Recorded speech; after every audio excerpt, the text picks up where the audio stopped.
call this meeting to order of the Nevada County Board of Supervisors, July 17th, 2018.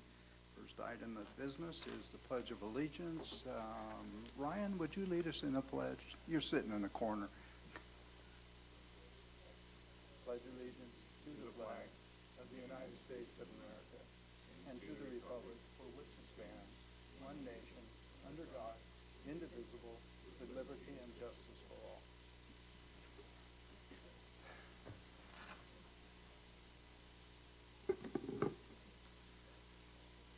So are there any corrections or deletions to the agenda?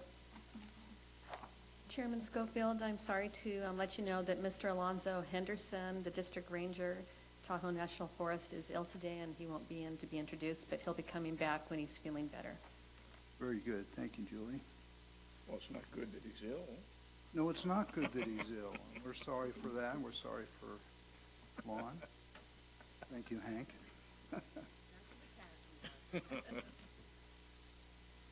Okay, so our next item is public comment, and it's at 9:03, so I guess we can wait a minute. I thought maybe we could sing America the Beautiful. If somebody would like to lead it, that'd be good.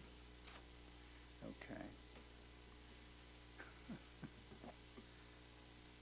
I think we're close enough, folks. My watch actually says 9:07, so.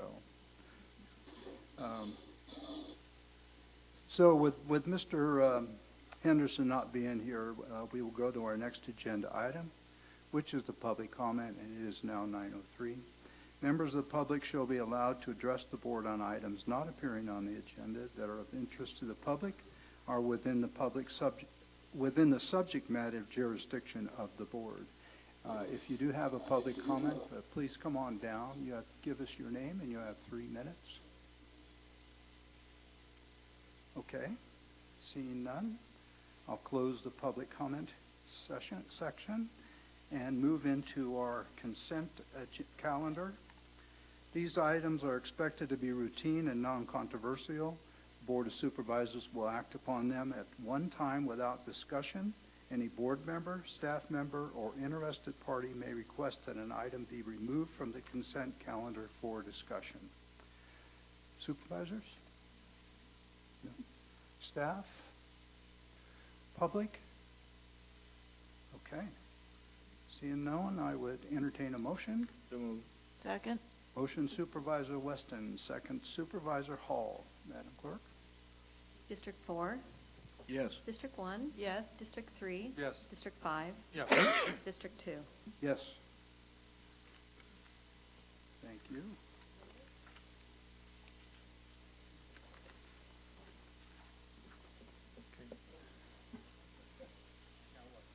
Yeah, now what? You got a ping pong table you can put up in the front here? We play a little ping pong before.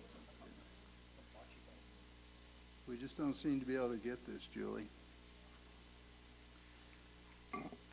Are there any announcements? Mr. Chairman? Yes. You could always do one of the closed sessions, the one where you're going to talk to me. Okay, fine. Why don't we go in and do that? All right. Okay. Counselor, would you, we'll go into closed sessions. Would you read us in, Counselor? Pursuant to Government Code Section 54957B1, the Chair of the Board of Supervisors is requesting a closed session for a public employee performance evaluation, County Executive Officer. Thank you. And we will be back at 9:30, folks. Sorry to have a delay here. Bye, Pasquale. Okay, I have work to do.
more this and more that, and everybody is up there.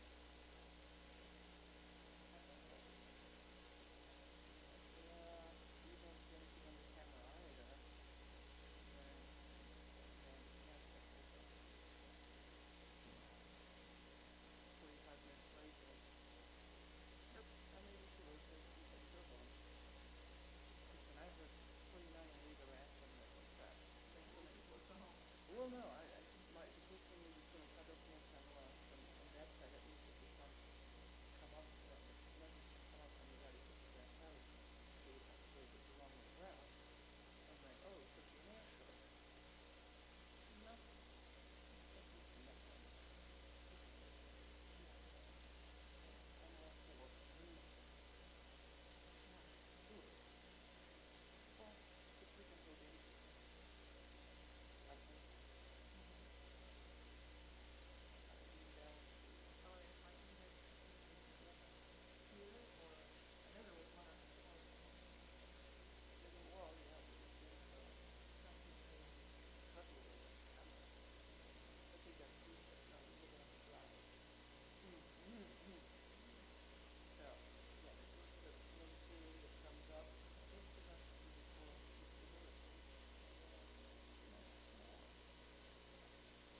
saw it in his inbox, but it was basically a request for comment on accessory dwelling units.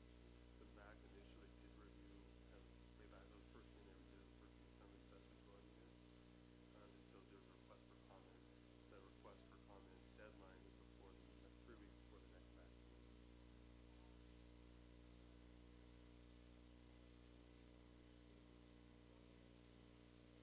Yeah, the next MAC meeting is the third Thursday of August. The deadline is the 3 weeks.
Madam Counselor, would you please read us back into session?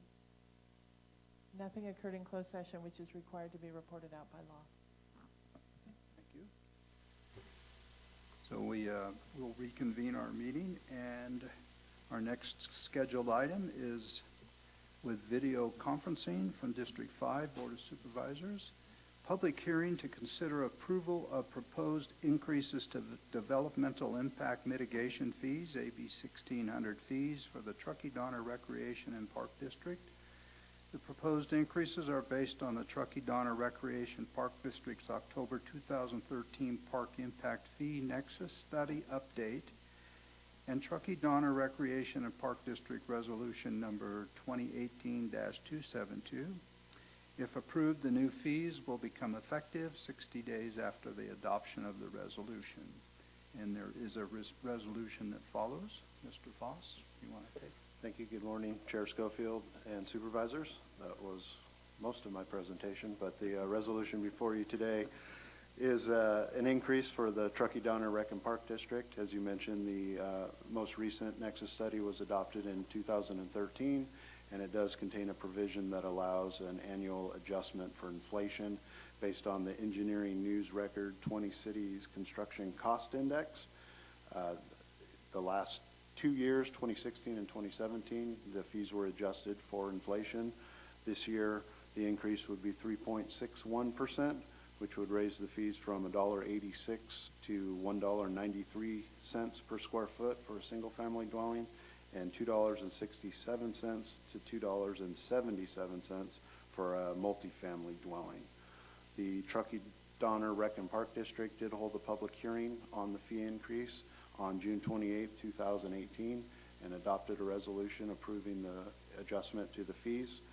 According to the Mitigation Fee Act, the County Board of Supervisors needs to approve the adjustment to the fees in order for them to go into effect 60 days from the adoption of the resolution.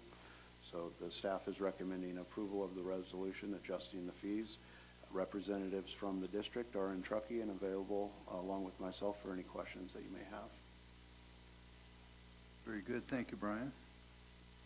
Supervisors, Supervisor Anderson. Thank you, Chair Schofield.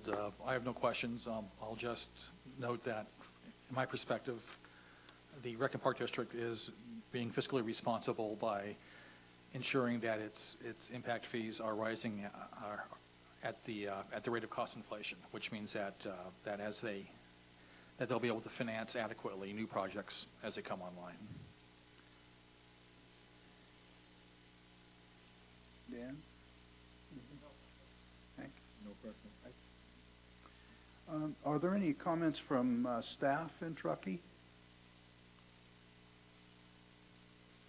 Guess not. Okay. Then at this time, I will open the public hearing. If you have any comments, if you would, come on down, state your name, and we'll give you 3 minutes. I think you have comments from Truckee. Okay? Yes. Please go ahead. Good morning, Chair Schofield, members of the board. My name is Pat Davison. I'm with the Contractors Association of Truckee Tahoe. Just here to say we have no issues or concerns. We've received plenty of advance notice before the district held its hearing and have no issues or concerns with the adjustment in front of you today. Thank you very much. Thank you, Pat. All right. Any other comments? Seeing none, I will close the public hearing and bring it back to the board. And if there's no questions or comments, again, I look to Supervisor Anderson. Chair, I move that we adopt the resolution. I'll second it. Motion, Supervisor Anderson, second, Supervisor Hall. Madam Clerk? District 4? Yes. District 1? Yes. District 3? Yes. District 5? Yes. District 2? Yes. All right. Thank you. Thank you, and Truckee. Thank you, Pat.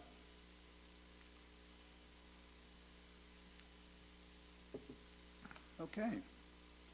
Our next agenda item is a individual board member item. This is Supervisor Dan Miller, District 3.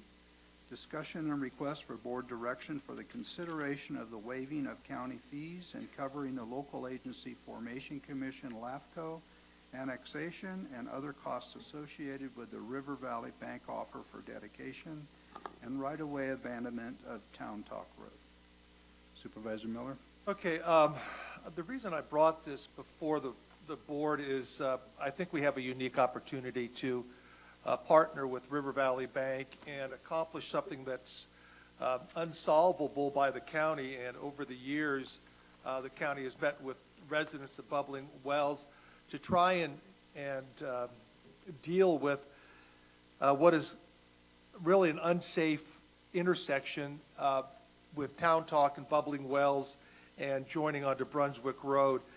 I was talking to Public Works, and we have no, let me get this out front right now, we have no accident history at that intersection. And so it really hasn't been on the county's radar, even though the residents in Bubbling Wells area have complained about unsafe conditions, also had complaints from the Nevada County Horsemen, especially during their events where they have to pull a horse trailer out to access Brunswick Road. And the problem is, and you can see that on page 3 of the staff report, is that when Bubbling Wells joins into Brunswick, it also joins into the exit right away for Town Talk. So the potential for severe accidents and someone being T-boned is significant.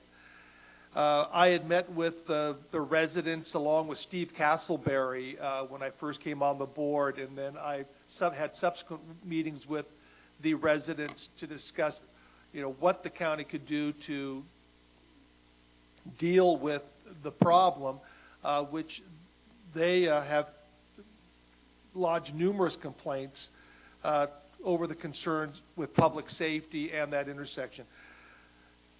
Subsequently, River Valley Bank is in the process of constructing a new location there that is in the city of Grass Valley. Town Talk is a county road, and River Valley was looking at the possibility of using Town Talk as one way of entering or exiting the property.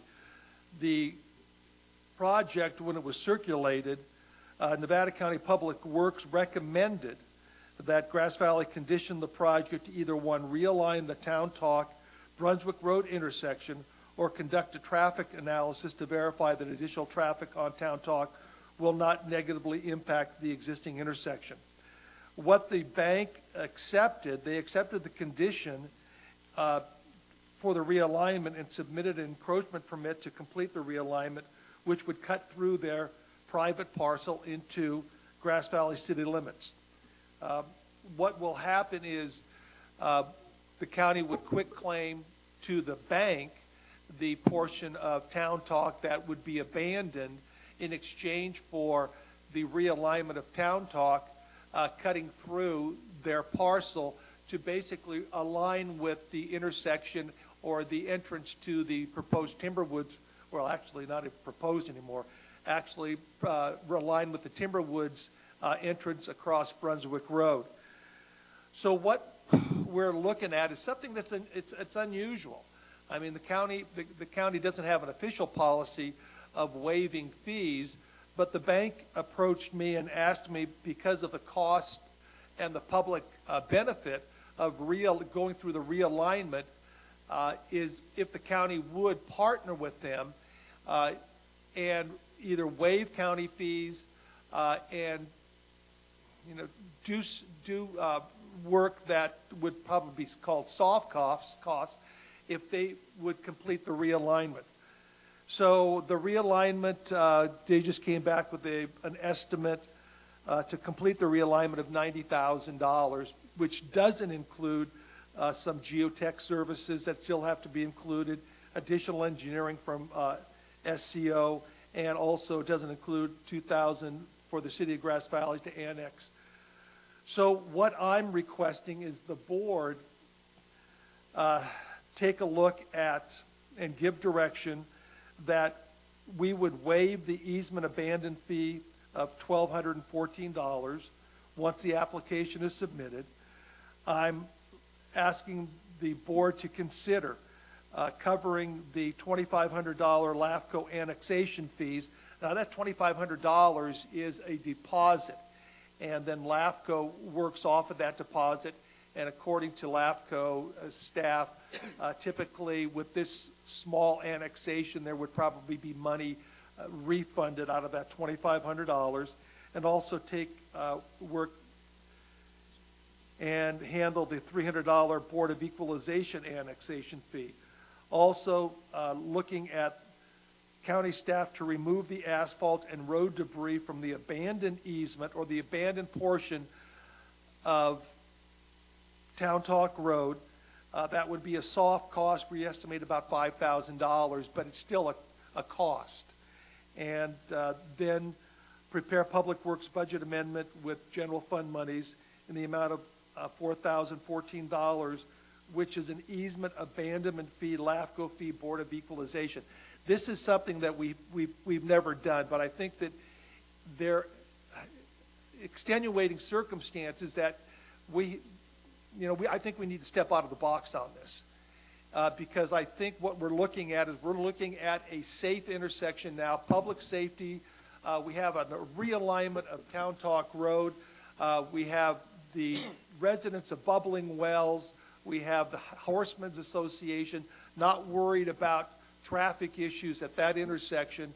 And for the amount of soft and hard costs to the county, to me, it's just a project on a case-by-case basis that I think we should seriously take a look at. I am not suggesting that we make this a policy or set precedent on this. However, I really believe that for the benefit to the public on this and the safety aspect, this is something that I think the county could and should do in order to solve a problem that we can't solve. We have absolutely no solution for that intersection. I know Josh has been out there with me, and again, Steve Castleberry, and I've met with them. We have no way to solve this. What we are looking at is that this realignment that River Valley Bank is willing to do, as long as the county participates and partners with them. I think this is a perfect solution for a problem that's been ongoing for years. Now, River Valley can just basically blow us off and say, no, if you don't partner with us, we don't need Town Talk. We're doing this because we can access Brunswick and not worry about Town Talk. We won't have to do a traffic study. We don't have to worry about anything. They are doing this because they see the public benefit, and they want to be a good public partner. So they are in the city of Grass Valley. However, I think that what we're looking at is just a great opportunity to take care of a problem that's existed for a number of years. There it is, folks. Okay. Now, with this is Michael Vasquez, River Valley Bank. He's just rehired to do special project, and Martin Wood from SCO as far as questions that a board might have. I'm curious, was a traffic analysis done? No, a traffic analysis wasn't necessary based on the project within the city of Grass Valley, and the determination that River Valley Bank is not a Wells Fargo or a major retail bank. Our focus as a community bank is really on business professionals and individuals with high net worth individuals that need attention. So we don't draw the amount of traffic that a retail bank would normally draw. So the study really wasn't necessary. And the city of Grass Valley actually has approved the project, just to comment on what Supervisor Miller said. The project is, as it is approved without having to exit onto Town Talk.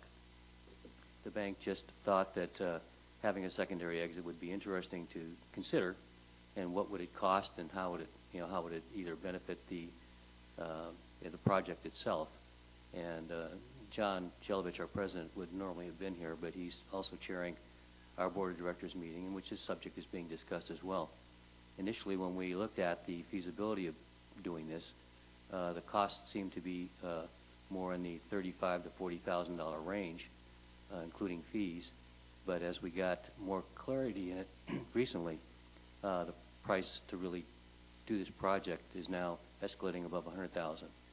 And so we're, even with this county's participation, the board still has to decide whether it really benefits the project to go through.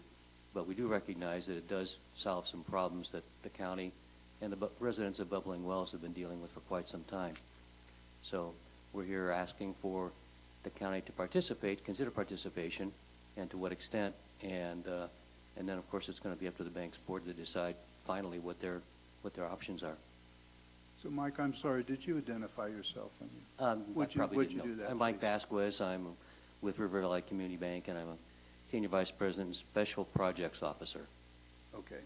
And then, again, the County Public Works suggested the City of Grass Valley to condition the project, realign, et cetera, or conduct a traffic analysis. So the City of Grass Valley elected not to do that? They did not, and that was the county's request, but the city, in its responses to the county, apparently addressed that, and they did not require it.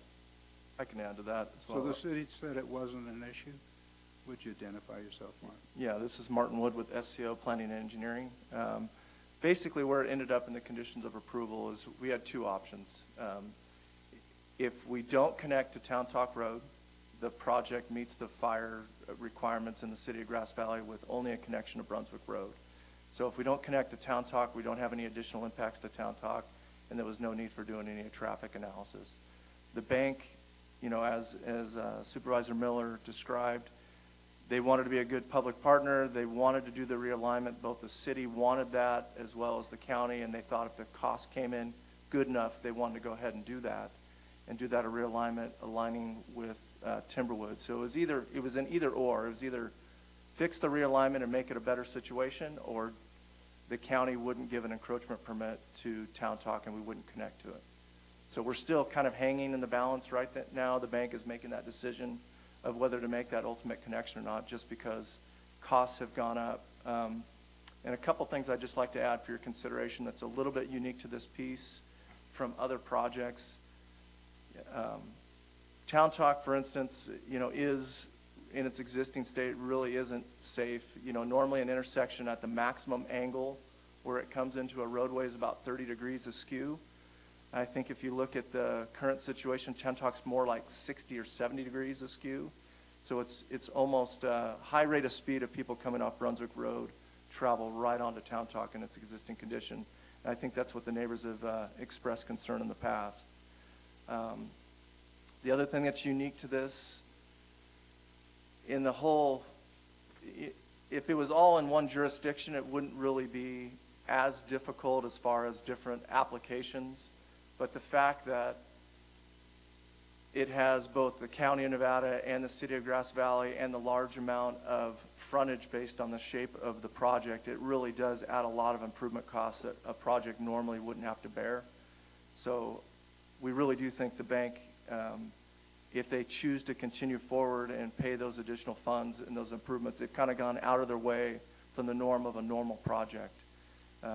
Having to deal with LAFCO and trying to get that sliver and really clean it up after the realignment is unique that we don't really normally see.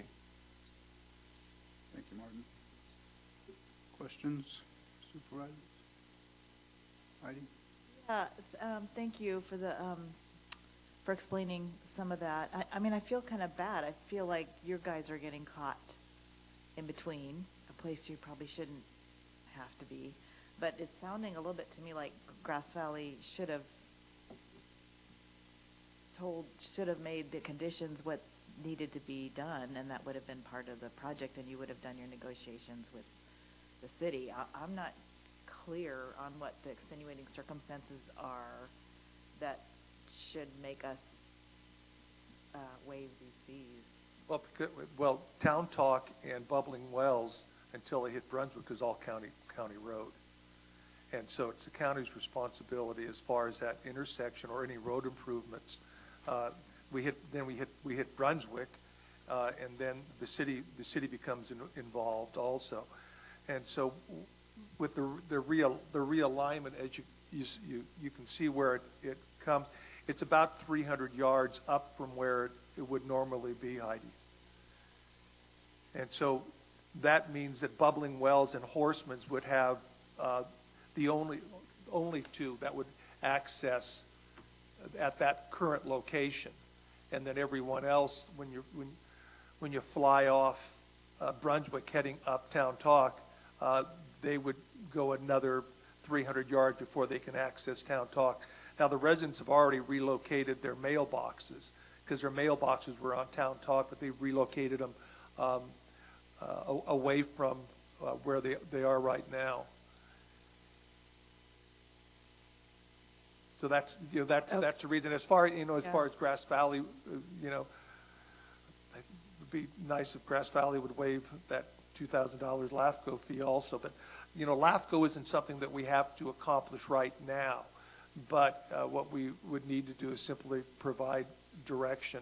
But as far as the safety factor, it certainly removes the potential for getting T-boned there when you're trying to exit Bubbling Wells and go on to Brunswick. Just one more question for you, Dan, I guess. The bank is, I drive by there every day. It's pretty much built. Why is this coming up now? It's been ongoing. Okay. It's been ongoing, and so we didn't have all the specifics in. And when I was first going to bring it, the costs we were thinking $40,000 to $45,000. Obviously, if we would have, it was a surprise when we just got a firm estimate to complete at $90,000. So now, the bank has to make the decision whether they want to go forward. This may all be a moot point, but I think it's just a unique opportunity for us for the amount of money that the county would have to deal with, hard and soft costs, less than $10,000, to accomplish something that we haven't been able to accomplish.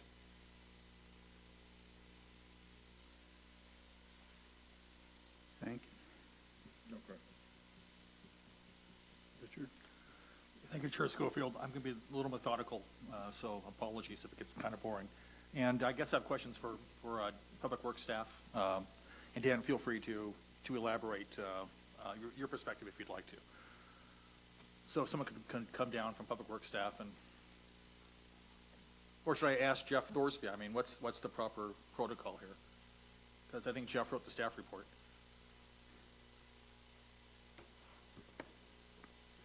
Jeff Thorsby, Senior Administrative Analyst for the Board of Supervisors. Okay, Jeff, which permits were required from the county for this project to move forward? From my understanding, the permits that are required for this to move forward include an easement abandonment permit that would be submitted to Public Works. And that is what Supervisor Miller is requesting for the board to consider waiving that. Then the other piece is the River Valley Community Bank would need to submit applications for pre-zoning and also a general plan amendment to Grass Valley. And then at which point the bank would then submit application to LAFCO for the annexation piece. The reason being is LAFCO can't move forward with the annexation until the city of Grass Valley has essentially agreed to take that in and have it pre-zoned. At that time, Supervisor Miller is suggesting that the board consider looking and going into a reimbursement agreement to help compensate for those costs for the improvement of the project. I didn't hear an encroachment permit. Is there an encroachment permit also required for? It is, and the encroachment permit, I believe, and if I can verify, I believe they've already had the encroachment permit. Yeah. So they have. Do they have all the permits that we require? Except for the easement abandonment. Okay.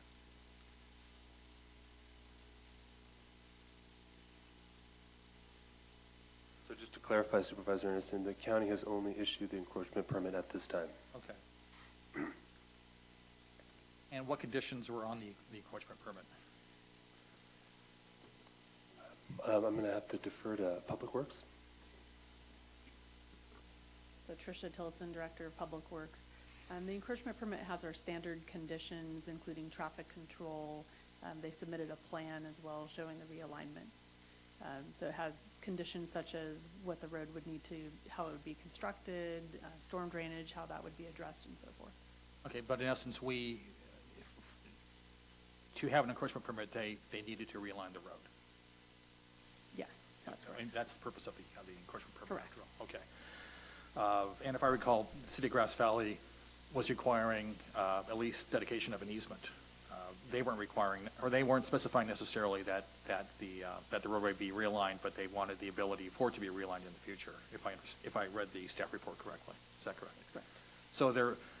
So one can presume that a realignment is desired by both the city and by the county, and we simply conditioned this project to include the realignment at this point in time.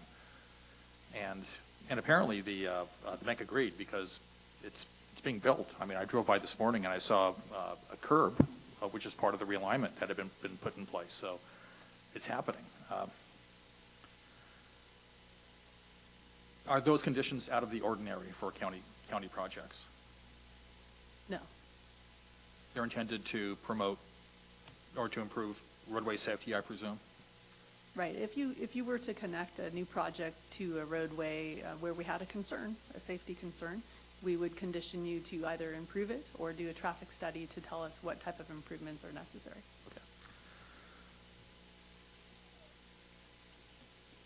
Okay. Is there a policy basis for applying taxpayer dollars to a project like this, or to covering the costs as Dan is recommending? I'm not aware of any policy. Let me clarify. To clarify, you're asking if there's a policy to allow for the waiving? Yeah, well, I'm just wondering if, I mean, is there a strong basis for us to do it on the basis, is there a policy basis that guides us in this regard? Or is this more of an ad hoc decision based upon special conditions at Bubbling Springs and Town Talk and Brunswick? My understanding in my research, this is an ad hoc and point. There's no precedent. I mean, which doesn't say we shouldn't do it. I'm just wondering if there's a strong basis for us to approve Dan's recommendation. Why shouldn't the monies come from the road fund versus the general fund? Go ahead. Well, I'll speak and please feel free. Again, Jeff Thorsby, Senior Administrative Analyst. Public Works budget, and maybe it'd be more appropriate for Tricia to comment on this, but is relatively, there's really not funding for this project, and so to compensate Public Works roads budget for the waiving of these fees, a general fund budget amendment would be needed. Okay. I guess this question's more for Trish. Trish, when is our traffic impact fee to be updated? Is that coming this year or next year or when? The updated fees already came through the board as part of the budget. Okay. Right.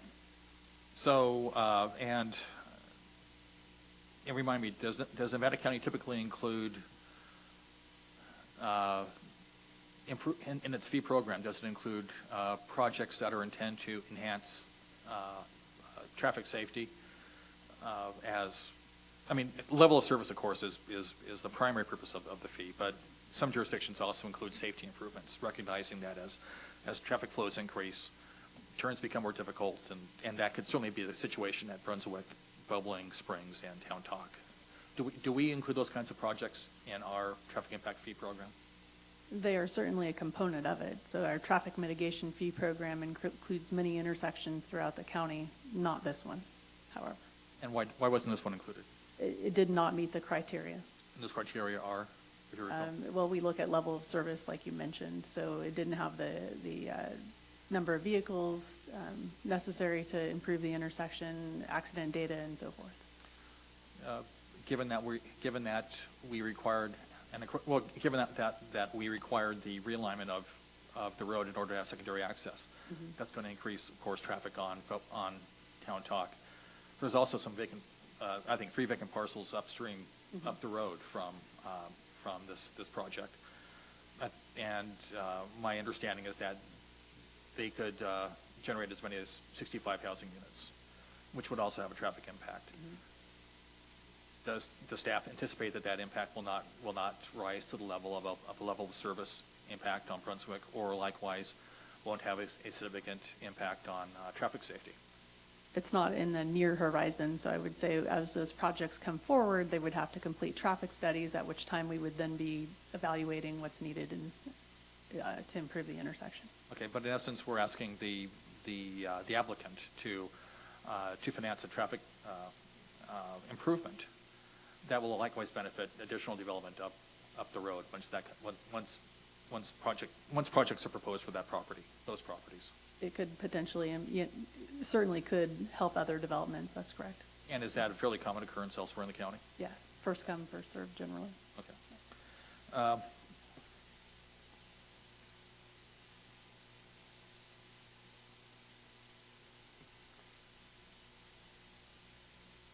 Does staff have any reaction to this project? Could you repeat that? Does the staff have any reaction to this proposal I mean, it's Dan saying it's not a precedent. I think it kind of is a precedent, but I don't know if it's something which has serious implications for the county or for how we approach things. Mr. Chairman, are you looking at, Supervisor, are you looking at me? I suppose I am, Mr. Haffey. I think Supervisor Miller said it well when he said this is highly unusual. And even though we don't want it to set a precedent, it will. Because if I was a nonprofit out in the community and I wanted to build something and I needed permits and I had a tight budget, I would come to the county and say, you forgave the bank, please forgive our nonprofit and our worthy cause. I think, the safety improvement is a worthy cause. The River Valley Bank is being asked to do things and conditioned to do things that other businesses have been conditioned to do, and they pay their permits, pay their fees. In the case of precedent, the staff worries greatly that one would be set and that the board would have very worthy causes. There are many very unique circumstances in the county, throughout the county, that people could come and present a very logical argument as to why fees should be waived. And so I would tell the board to proceed very cautiously on this matter. Thank you, Mr. Haffey. I think that's it for my questions right now, Chair, but I may have others as we proceed with this. Okay. Yes, Hank. So let me ask you something. Is there a way to put a reimbursement to the bank from those other properties to share the cost of the benefit of the cutoff, or whatever you want to call it, the realignment? And we've done that where okay, if they're going to do that, there's a reimbursement back for that job. This is a little unique, I would say, in that it's crossing jurisdictions. So I think I would have to consult with council on how that would work. Because if you could imagine the new realignment portion will be fully within the city. So I'm certainly familiar with reimbursement agreements where you're putting in over and above what your development's required to do, and then you get reimbursed from other developers as they come in. But again, because it's crossing jurisdictional lines, I'm not exactly sure how that would work in this case. We can certainly look into it further. You may have answered my question, Trish. When the annexation is completed, who owns the intersection? That would be the city of Grass Valley if the road's realigned. Okay. So if we view this as a partnership, where are we saving money? Well, number one, I don't think Public Works or the Roads Department of Public Works would have to dedicate any future monies to any type of realignment for the intersection. So I think we're saving a significant amount of money. I don't know what the estimate would be if we, as a county, tried to do that ourselves. we're certainly saving as far as maintenance, and you're solving a safety issue that I would be concerned if the county, having knowledge of an unsafe condition, if an accident would occur and you get an attorney in there representing one of the people involved, if the county wouldn't, everybody tries to go for the deep well, and I just think that overall safety for the people utilizing bubbling wells, actually the people utilizing Town Talk, would be eliminated. And I think that is the greatest concern that I have, is that people, when they go to access Brunswick, they're not worried about someone flying off of Brunswick. And there have been accidents, unreported accidents, where people will come off Brunswick and they end up in the ditch right there at the V where Town Talk and Bubbling Wells join. But they're unreported. They're not multiple car, they're single car incidents that have occurred. Okay. It just seems highly unusual to me. I mean, why, when you have a recommendation in this city, wouldn't require a traffic analysis? I mean, that's just traditional. You just do that, Martin. We had one or two options. It was either, like I said, we don't have to, the bank doesn't have. You didn't take either option. Well, the bank doesn't have to do, they don't have to do the realignment per the conditions of approval. Basically, they've got two options. It's either don't do the realignment and we don't get the encroachment permit to Town Talk, so it becomes kind of a hammerhead turnaround internally on the parking lot, and they only access to Brunswick Road. So that's the cheapest option for the bank, bar none. I'm sure it is. Yeah, sure it so is. they could do that. The bank said, we would like to have, it's a better access circulation if we connect to Town Talk, but that triggers all these improvements. Initially, the costs for the improvements were around the $40,000 to $50,000 range.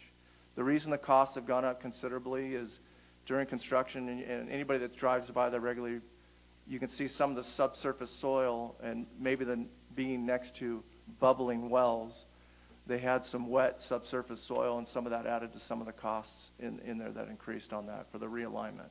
So the banks always wanted to do the realignment because they thought, in the $40,000, $50,000 range, I think it's good for us, it's good for the community, we want to be this good community partner. Now that costs have escalated, the uniqueness of this being where we're dealing with two jurisdictions and essentially fixing something that we're not required to do is why we were looking for a little bit of participation. Again, if the county and the city were to coordinate, try to do, a project in the future, it would be far more expensive, I think, in the future for that to happen between two public agencies trying to figure out how to get that realignment built.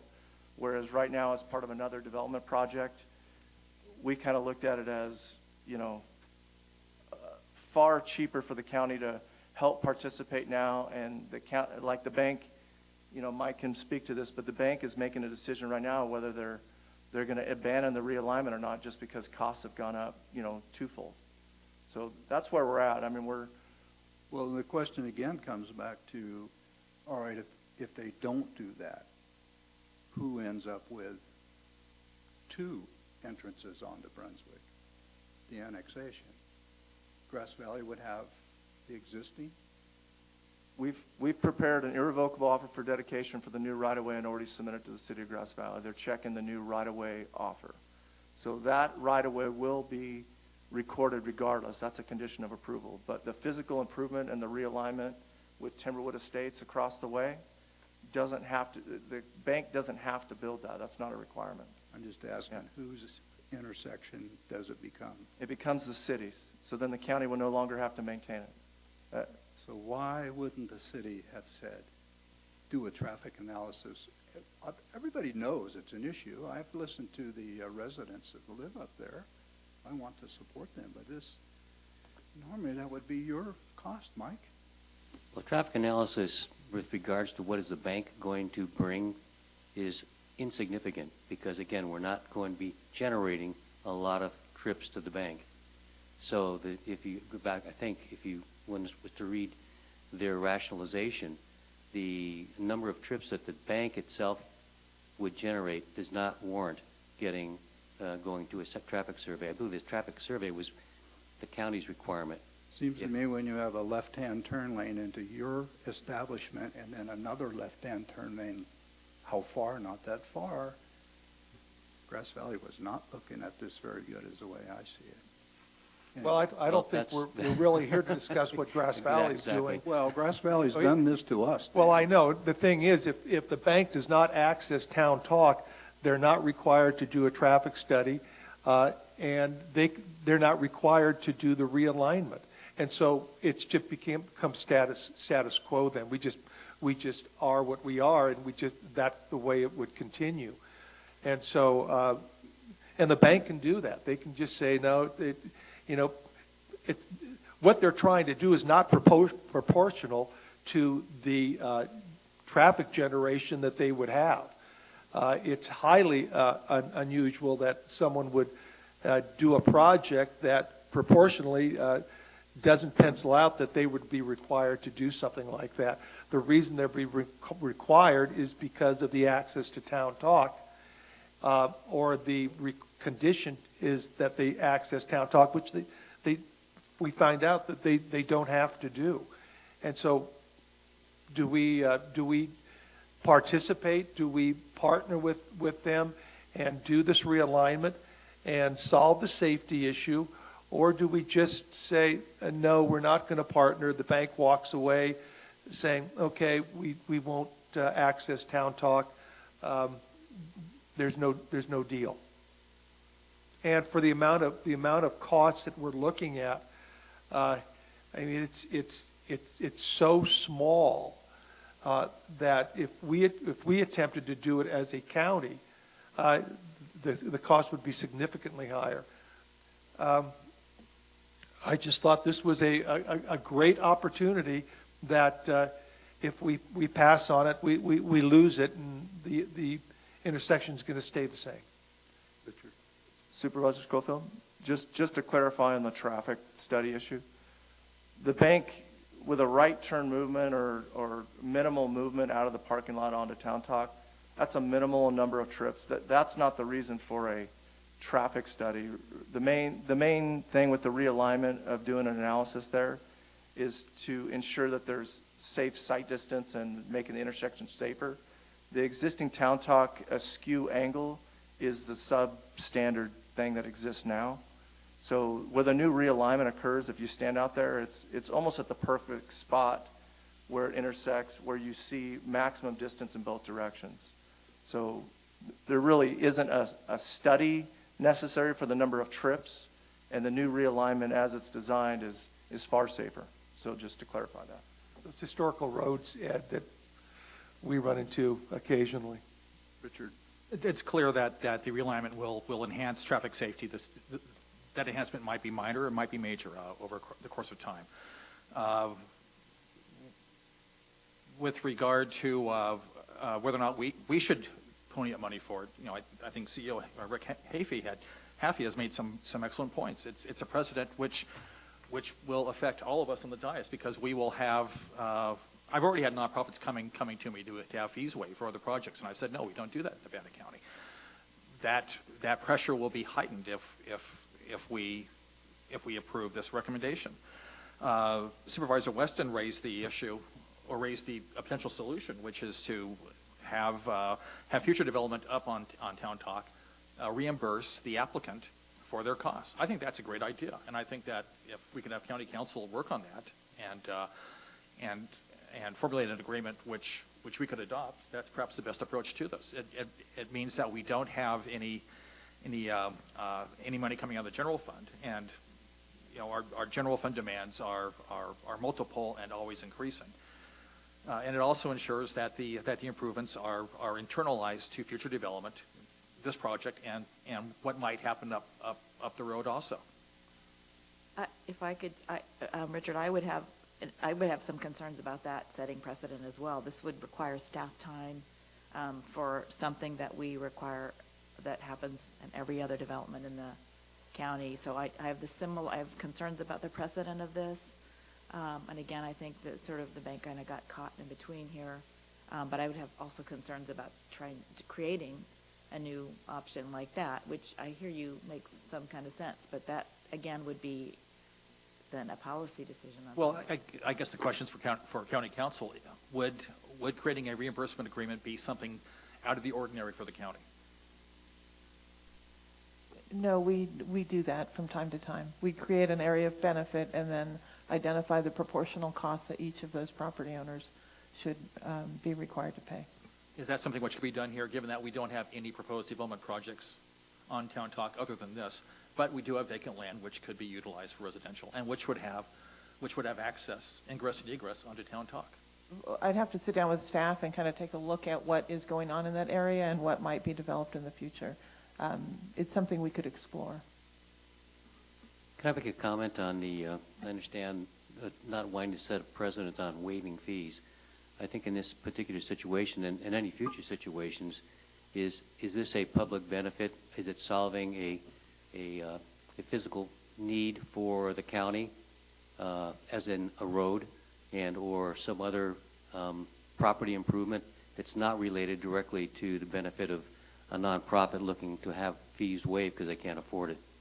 The issue is, in my opinion, at this time, is actually participating in something that would the county might have to pay for and do in the future at a much more expensive cost than it is at the present time. That's just my take on. I don't see this as a fee waiver.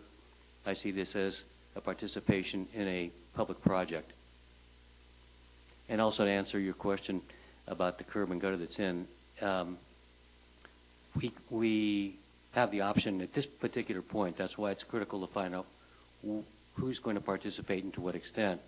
Is that it's easy now to just abandon that short curve and complete curb and gutter out to the end of Town Talk and just not do the project. So it's a minimal situation, but in good faith, we at least had them do that curve while they were out there. Understood. Could I, oh, sorry. May I just make a few quick comments? Most conditions of approval, or many, are intended to enhance the general safety for the public. And one can argue that that's the situation here also.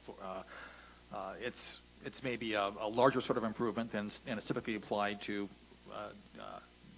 projects that require encroachment permits or other forms or other sorts of public work related permits from the county.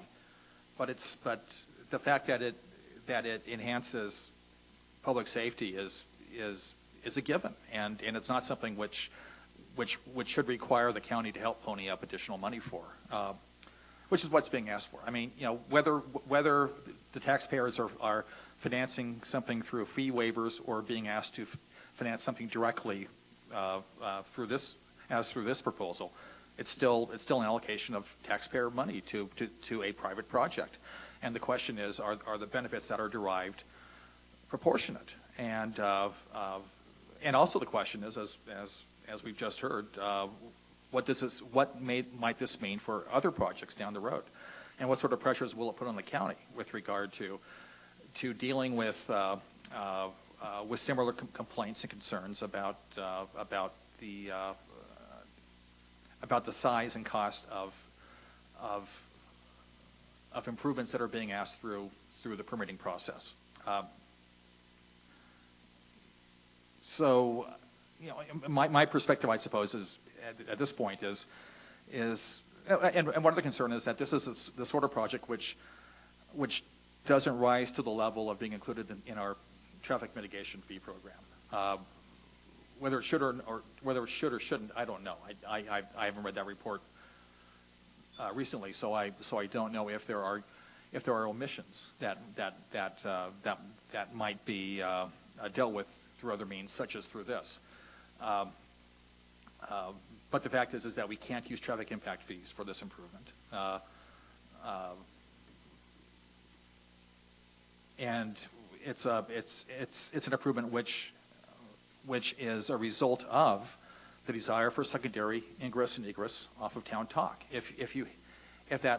And the city simply required I believe an easement. That was all. And the city didn't say you must build it. It's the county which said well, if you want the encroachment permit, you need to build this realignment. So you could have said, and you still can say, well, we're not sure that we want to go that far into, well, that we want to pay for a project that's going to be so costly and affect our bottom line. And I'm thinking this through as I talk. So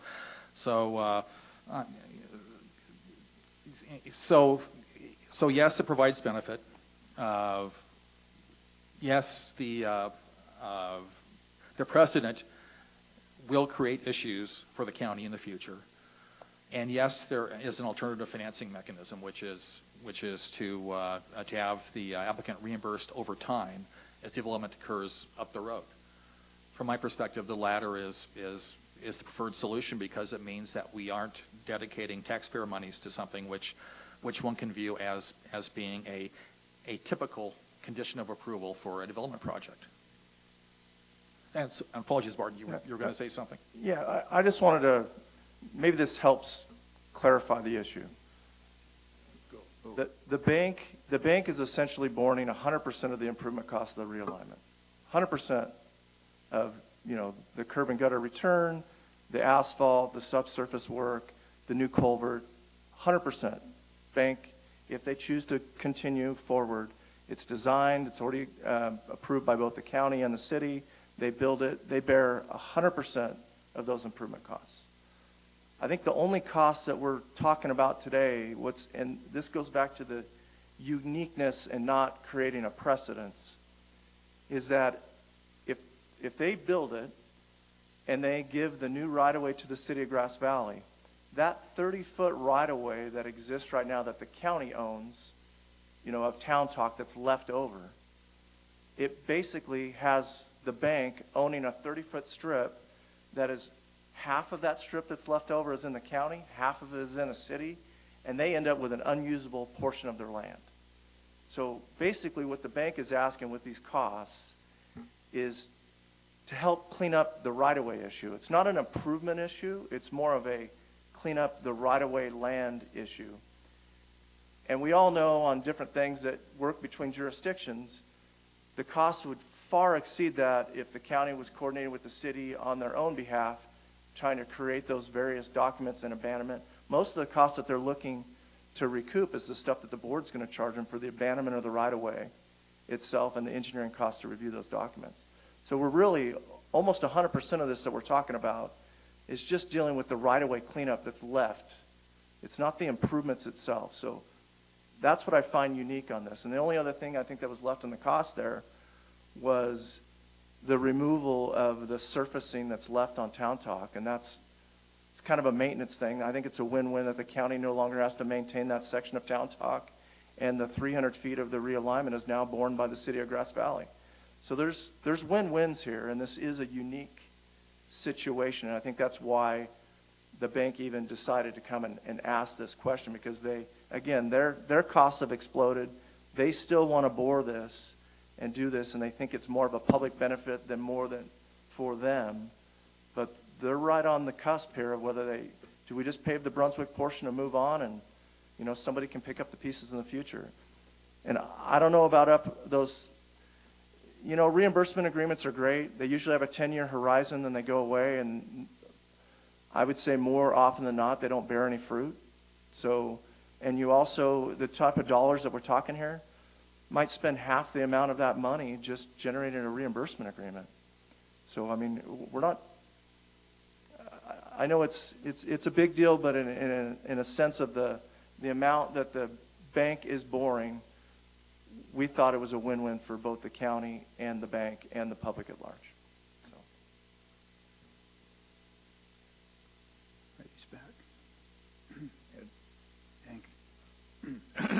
So, as I understand it, the bank hasn't even decided whether they're going to go through the $90,000 project. That's still on their board's table. That is correct, yes. So we're acting just like, okay, if we do it, that's incentive for them to go ahead and, which is roughly $9,000. So it's 10% of the cost of what's going to happen. So I guess that's we show good faith, they may or may not decide to go ahead and build it. But the most important thing that I think that from my standpoint, having sit on LAFCO for 12 years and seen how many annexations come through, I do believe it would be a precedent in LAFCO fees because we've never done that. And there are lots of things in the works now that are going to require LAFCO services, and my guess is if the precedent is set for paying for the LAFCO fees, that we will be requested again and again to cover LAFCO fees, because some of them are much more expensive than this one, even though it's on a reimbursement rate or whatever the cost is, and this is a small project, the precedent is still there for LAFCO. So is it a benefit? I would probably say, yeah, it is probably a benefit in the safety. It does provide it, but it certainly is a precedent, and more so from my standpoint as in LAFCO, in the LAFCO fees, because those come up from not necessarily nonprofits. They come up from cities, special districts, and so once we take that step, then it becomes an onus on this board.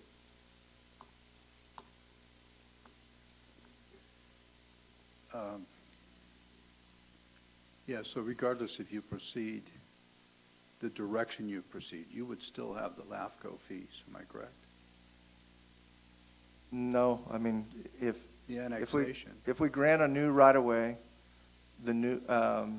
that's all that's required by the city. We wouldn't connect to Town Talk, potentially, and then the triangular piece that goes to the east would still,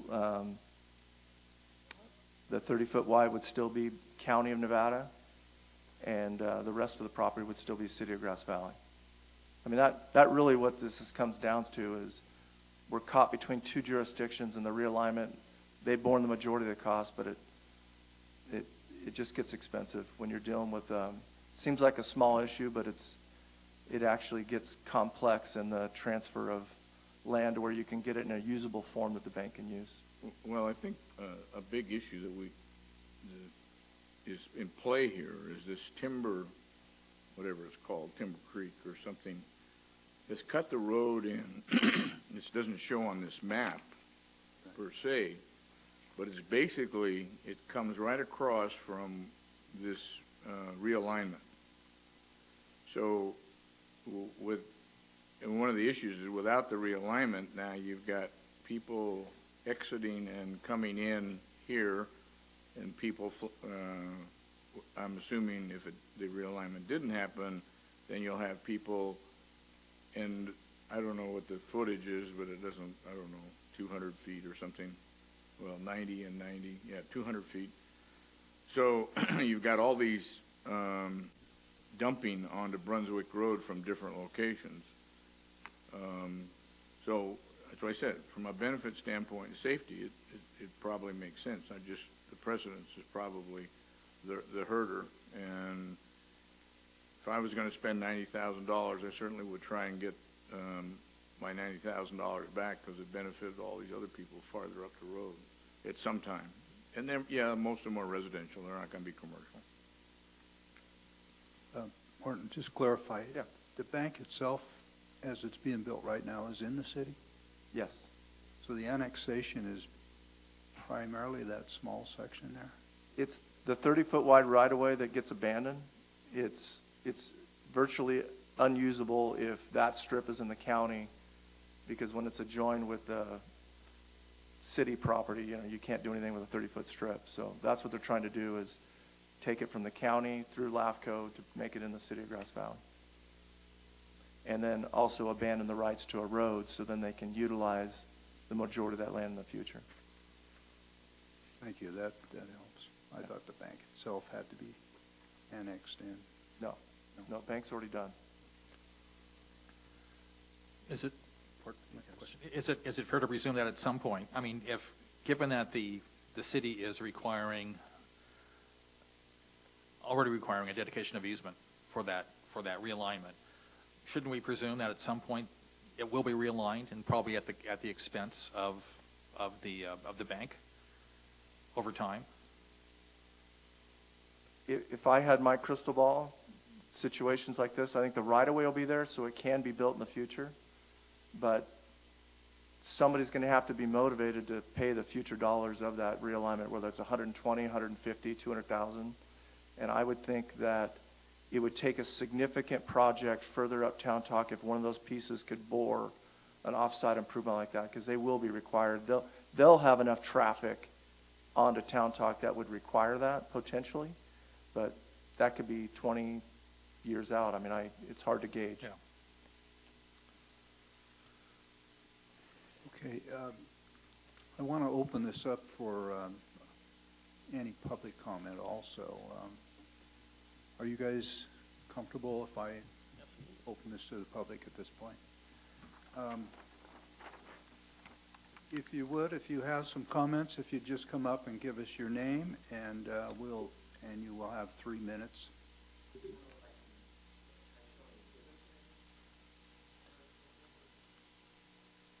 Give them to the clerk. You can give them to the clerk.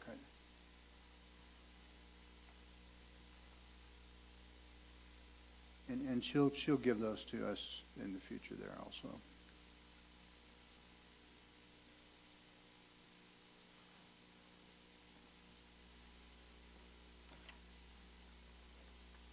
My name is Chuck Cull.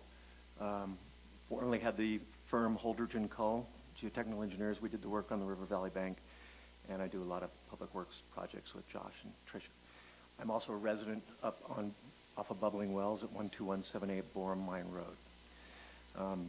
One of the reasons we like it, obviously, is for the safety, but we also think, based on the reason I handed that exhibit to you, Supervisor Weston, you bring up a point of making a right-hand turn off of Bubbling Wells and traffic coming out of Timberwood making a left-hand turn. Well, who has the right-of-way there? And it's very similar to the intersection at Ridge Road and making a left onto Searles Avenue and traffic coming off of Highway 20. It's a horrible situation there. It's the same thing we had at the corner of Ridge and Nevada City Highway when we had stop signs that were so far apart from each other that it became a disaster until Bill Falcone had that traffic study done, and now we have multiple stop signs, kind of a roundabout type of thing. So that's one of the points I wanted to bring up. The other one is Town Talk Road has a culvert at the very bottom close to where it attaches Bubbling Wells. That culvert has been plugged ever since I've lived there for 12 years. It's also failing. It's migrated up through the asphalt now, and we have a sinkhole up there. There's inadequate grades around there. The culvert doesn't have enough fall to get across, and that's the reason it plugged. So that culvert's going to have to be replaced, and I'd be happy to meet with Josh or Trish to meet them out there and look at the grades. So it's going to require regrading, if there is even enough fall to get it over to where the culverts are that we maintain. If there's not, then either the grade has to be raised, or it's going to be a significant amount of work. So the culvert, probably a $5,000 culvert, closing the road, tearing it out, saw cutting, putting a new culvert in, changing the grades, could be $10,000, $12,000. And it's probably a year away or so from that happening because we can't see the culvert. It's completely plugged. So those are the issues as homeowners as I see it. Thank you, Chuck. Anyone else? Barry?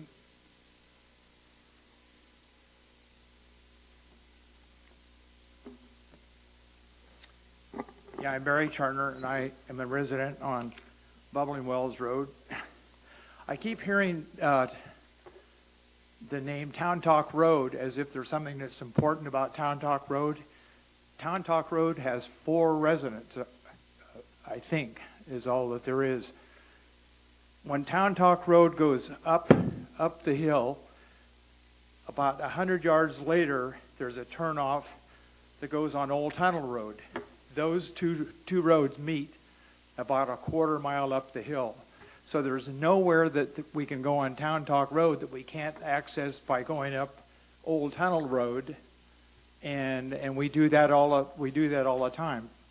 The only thing that would change if we're blocking off Town Talk Road is the fact that the 4 people who live on Town Talk Road now have to go up the hill and then come back down Town Talk Road. And I have never heard them have any input in all of the discussions that are going on. Whether or not they don't know about it or what it is, I'm not sure. So I think at the last meeting where you had the 3 minutes of public input, I talked about the fact that there's about a gymnasium size, basketball court size place in that intersection. And it's like a no man's land. When you get in the middle of that area, there is no law. There's one stop sign coming down the hill on Town Talk Road. There's no other indication of where you're supposed to go or what you're supposed to do to be able to get out onto Brunswick Road safely. So my strategy has always been to park my car right in the middle of all that space. So now as people come shooting off there at 40 miles an hour, they can choose to go in front of me or they can go behind me. And I think my plan, if this closing of that road right there doesn't work, if we don't get that this time around, my backup plan is to buy a very big car that has really good side airbags. Thank you, Barry. Chair? Yes. May I ask a clarifying question of staff? Yes. Are we discussing closure of that road of the town? I mean, we're discussing shifting, we're realigning it, obviously, but people could still shoot onto that road quickly. No, it's closed. Oh, it will be closed entirely. Okay. Yeah, it would be only, from my understanding, bubbling wells would still Okay, so they'd have to drive down to the realignment. Correct. Yeah. Slow down, make the right hand That turn. closed section would have been the LAFCO piece. Okay, At that 30-foot stretch. thank you. Is there any other public comment to be made? No? I will close the public portion of it then. Thank you. And bring it back to the board. Quick question that I have. If we go with what's being proposed here, is the road standard different? Do you know what I'm saying? Like the width, I mean, now suddenly it's not just an entrance into a business, it's a intersection of a road. Right, the realigned road would meet our current road standards. The what? Realigned portion, That's being done right now? correct. Right. Okay.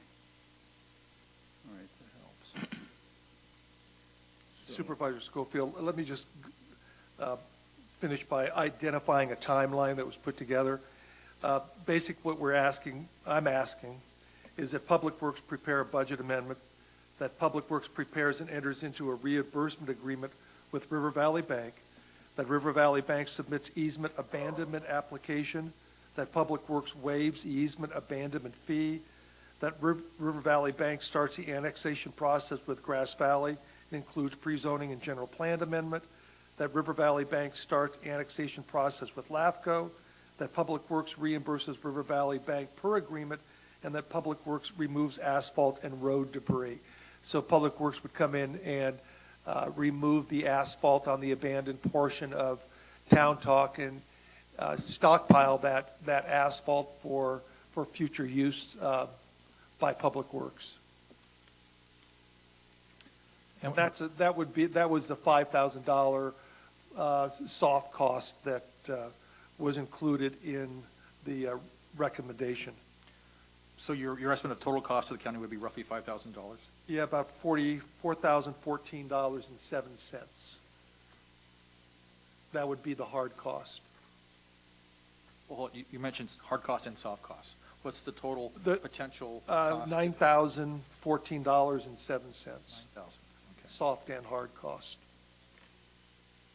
Thank you. Hank?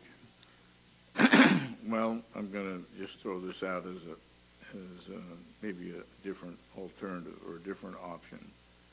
Okay, so if we want to eliminate this issue of precedent, and we accept the fact that it is a benefit safety-wise, then you don't talk about waiving fees. You don't talk about that. You just say, as a partnership, because that's what it says in this staff report, a public-private partnership that we want to provide X amount for future safety costs, and just do it that way, without doing all this waiving and getting all this precedent stuff stuck. Just deal with it. The $5,000 for the removal of the asphalt, that would be something, I guess, that they would have to put a budget amendment in that we would take care of internally. It seems to me that the city of Grass Valley really should be worried, if they support this, would handle the LAFCO cost. But I think if you just create I don't want to say a grant, but create some mechanism that you give River City Bank, we take care of the $5,000, we give them $4,000 for the public-private partnership, and they do whatever they want with it. You haven't set precedent on, you've just granted it as a partnership. And then you don't have to worry about somebody coming back and saying, well, you did that. No, we created this future safety partnership on that intersection. It would almost be like, Hank, a reimbursement agreement then, where they would handle. We don't care what they do. We just give them an amount. I don't care what they deal with it. It's not us doing it. That would set another precedent. That would likely set another precedent, Hank. I think we're still stuck in that place. Well, I don't know. Maybe. Well, but at least you're not talking about in any kind of resolution or anything about waiving fees and or paying for LAFCO's costs. You're not doing that.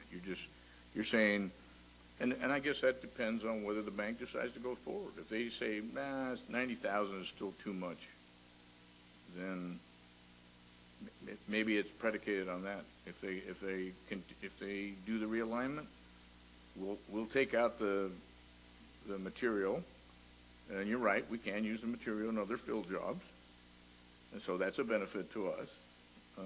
And we grant $4,000 as our as a public-private partnership.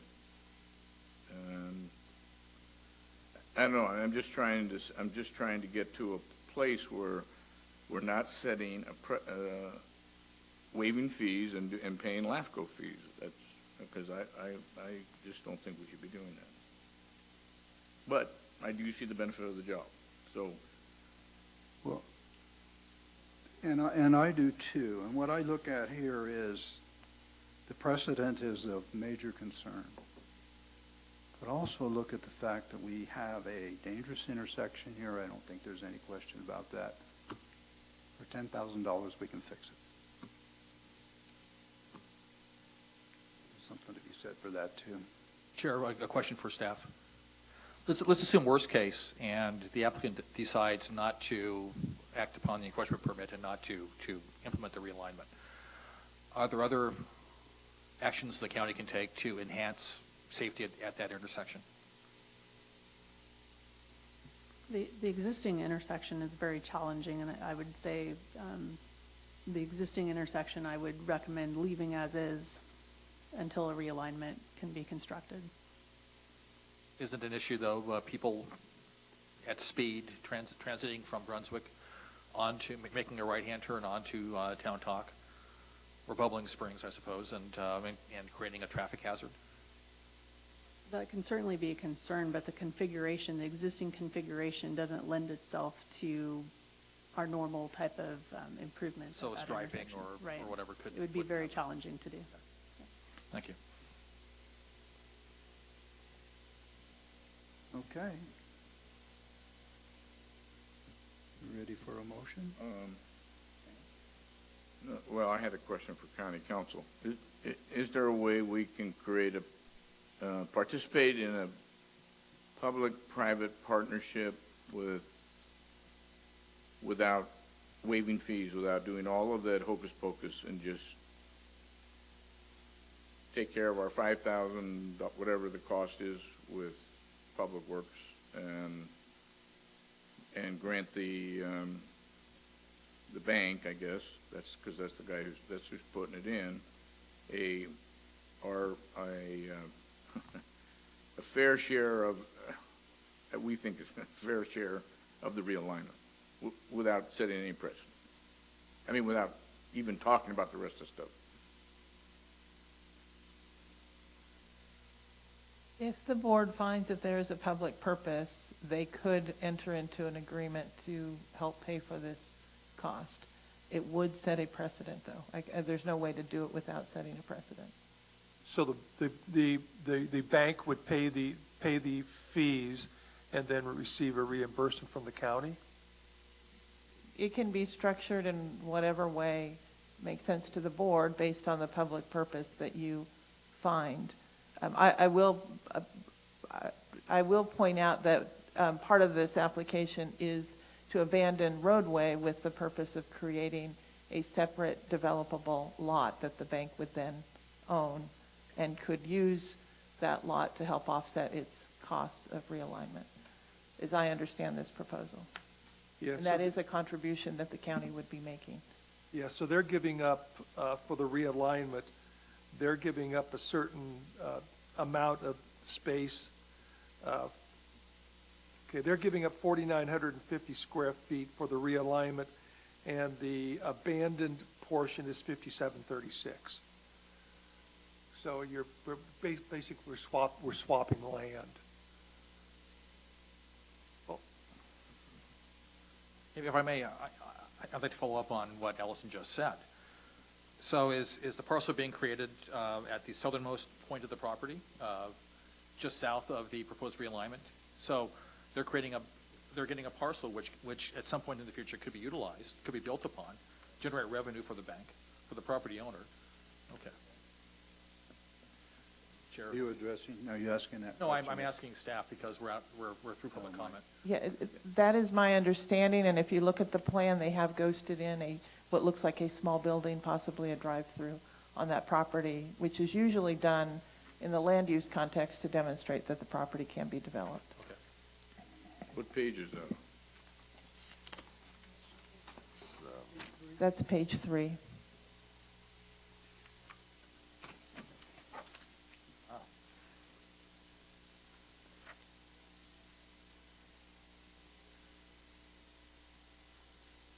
So that T-shaped graphical symbol, that's a potential building for that parcel. Okay.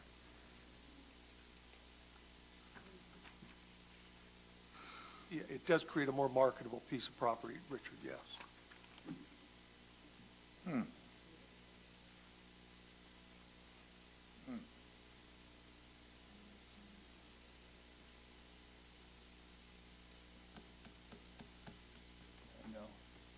Which would have its own issues.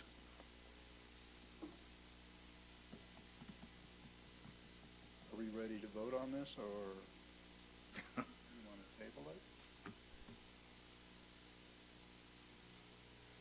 Well, this is, I mean, I guess I'm,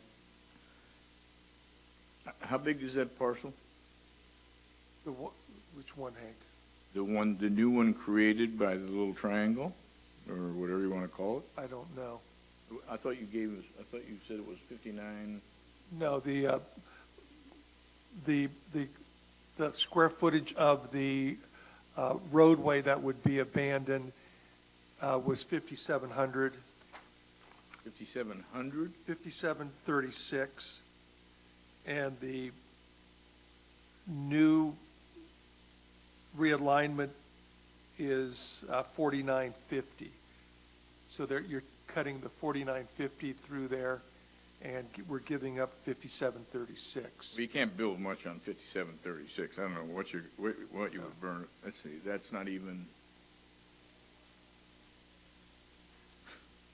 Well, something was built there. Well, that's a little more than a tenth of a. Yeah, it's. It shows something. I'm not sure what the piece of property. Mark, do you have any idea what the piece of property square footage is that's remaining You must be referring to this exhibit here that's crosshatched with the area. Yeah. So the area of the right-of-way that would be going from the county of Nevada to River Valley Bank, Supervisor Miller is correct, 5736 square feet. And that looks to be approximately probably being combined with about 3,000 square feet. So you'd end up with something that's, 8,700 to 10,000 square foot. Yeah. So Yeah, it looks like. the bank hasn't committed to a future project or anything like that. All they've tried to do with this realignment is that it cuts off a portion of their property, and they're trying to ending up left with a remnant piece that in the future might be able to be utilized for something. There's no project proposed or anything like that. The bank wouldn't, from my understanding, wouldn't develop it themselves. It'd be something that they may market in the future, and that would have to go through the normal City of Grass Valley environmental review, planning process, and so forth. The intent on this was not, to get obviously they want a leftover remnant piece that, has some worth, but there's no project proposed or anything like that. It really is just, it's always weird when you end up with two different jurisdictions, through the same piece of property. It basically leaves it worthless, where you're just paying taxes. So they just want to clean it up, get it in a form that could be utilized for some in the future, but no project is proposed. Does that encapsulate well? Okay.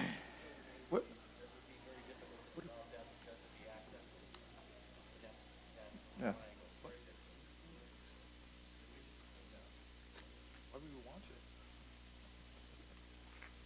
But Bubbling Wells just goes into the Horseman's. The Bubbling Wells actually goes back and dead ends at Dr. Turner's house, but there's several roads off of Bubbling Wells. I'm thinking 25 residences back and through there. Yeah. And so Bubbling Wells would then come into Town Talk. Bubbling Wells through this proposal would be by itself. It'd be Yeah. detached, its own road. With another intersection? The one that exists, but by detaching Town Talk from it, that's what makes it safe, is it won't have two roads merging at one location just at the Brunswick right-of-way. So Bubbling Wells will be by itself.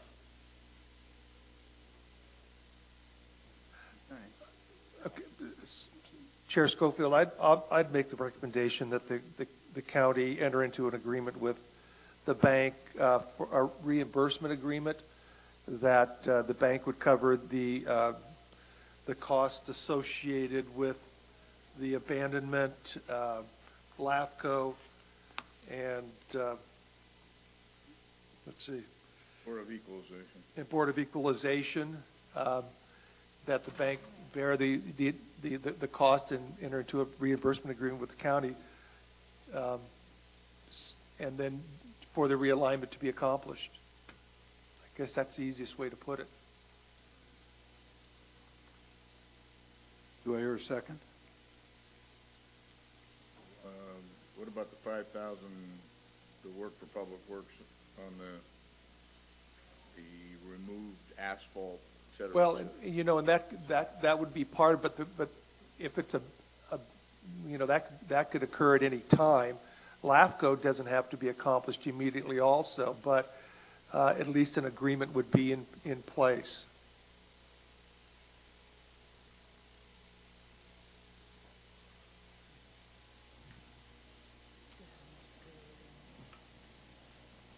Okay, I don't hear a second. So, wait a minute, okay. I'll second for discussion.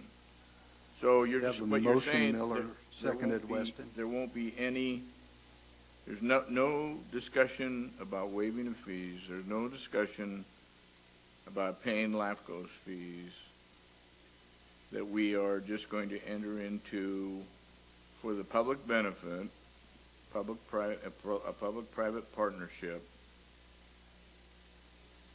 So what are we paying? I mean, are we saying $9,000 and part of that is the removal of the asphalt? Or are we saying we're going to give them I mean, I think it has to be clear what we're really. I think the cash, Hank, or the reimbursement would be for the $4,104 for the 3 fees, and then the agreement would be a non-cash agreement where Public Works would remove the asphalt and stockpile for future use. For county use. Yeah. Question for staff. Has the county agreed to the quit claim of right-of-way from us to River Valley Bank? We have not received an application for that yet. It's just been discussed. Okay. So would it make sense for the board to approve that quit claim at this point in time, that transfer at this point in time? Or is that something which is better done through the normal processes of Public Works? If I could answer that question, there is a process that we would have to check title, confirm who owns the underlying property, and so there's a process at Public Works, and my office would go through to verify whether or not we could abandon it and what would happen to the road, the property underneath, if it were abandonment. And that, because we haven't received an application yet, we haven't had the opportunity to do that work. In addition, Public Works checks with the utility companies to confirm that they don't have any objection. So it's premature to approve any kind of abandonment at this stage. Okay. The staff report, when the project was sent out, said the county supports segment of Town Talk being deeded back to property owner. So the county does support it? Okay. Yes. Thank you, Dan. I mean, assuming that the stars align, they would be receiving from the county more than 5,000 almost 6,000 square feet of acreage, which a large portion of which I presume could be buildable. In fact, I think Martin noted that the buildable area would be somewhere between 8,700 to 10,000 square feet. To me, that sounds like a substantial benefit that they would be receiving from the county,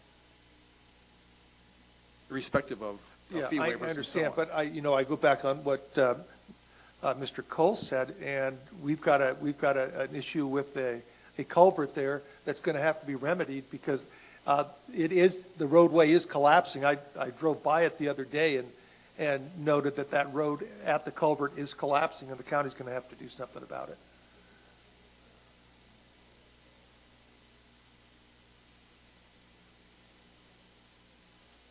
Okay, I have a motion. Ready to vote? Oh, I second it for discussion. So what is the motion actually going to say? I believe the motion will say that the county entered into a reimbursement agreement for abandonment, Board of Equalization, and LAFCO fees. No, I don't think you should say that. I just think if you're going to reimburse or have a reimbursement agreement, it just should be for an amount not tied to whatever. Okay. It's just our share of being a partner. Yeah, of an amount not to exceed $4,200, and that the county will or agrees to remove asphalt from abandoned portion of Town Talk for reuse by the county. Might I suggest that rather than trying to define a contract sitting up here, that we make this a motion that we give direction direction to staff to formulate some kind of an agreement, whether you like it or not, that could be brought back to the full board. Okay. Does that make sense? It does to me, yeah. Hank? Make you feel better, Hank? Yeah, so staff has heard all the issues. So, yeah, I think that's probably the way to do it, is just to have them come back with a agreement, I guess you would call it, or some agreement and then see if we like it. And if it sounds, I'm sure by then, county council will weigh in on it. Doesn't mean, and the second part is, I'd sure like to know when the bank's going to decide whether they want to do this or not. Yeah. I mean, that's an issue with us, too. You know, it's like, is there any eggs in that basket or no eggs in that basket? You know, it's kind of, what are we dealing with? But from a safety standpoint, with that timber and all that, to me, we've got to look at it from a safety standpoint. So, Well, I think a motion like that has not necessarily said, yes, we're going to do this. What that would do is bring it back to us with a motion that has, staff has looked at, said, here's what we need to do, here's how we can do it. So we're not saying yes, we're not approving it at this point. Yeah, how do I say? You know, before we get farther into the season, we're going to have to have something come back to us relatively quickly, simply because of they're at a point now in the development of the property where costs could remain stable, but if the contractor who has his equipment there already has to take that equipment away and then bring it back, it just adds more cost to the project itself, Ed. I understand, Dan. We are proposing something which is going to create a precedent for the county. I think a negative precedent. And we're already willing to deed to the applicant nearly 6,000 square feet of land. To me, that seems like a substantial benefit that they'll be receiving, irrespective of any fee waivers or other expenses that the county might have to incur in the general fund. Anyway, that's my perspective on this. You know, I think that. Well, let's do a vote. Okay, let me amend the motion then. Okay. Make the motion that we direct county staff to bring back to the board an agreement, whereas the county can partner with River Valley Bank for a realignment project. Will your second?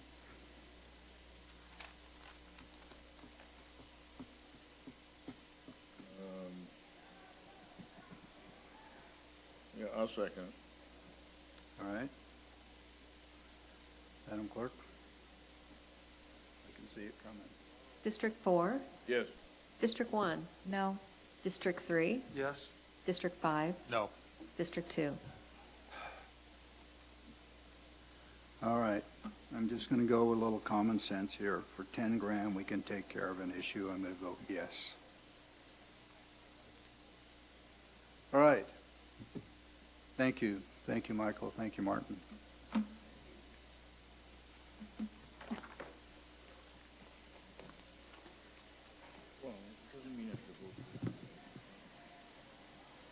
Okay, if you want to, somebody's in charge. We'll take a quick break as our employees come into the chambers.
All right.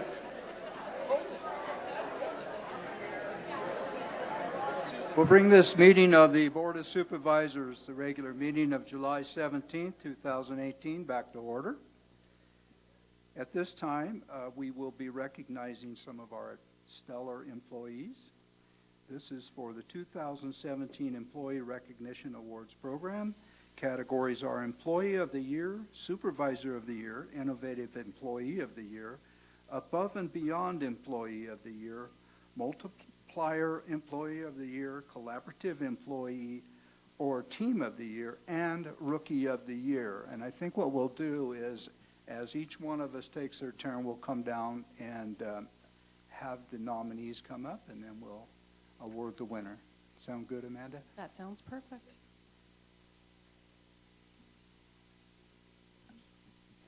Working? Yep. All right, so the first category that I have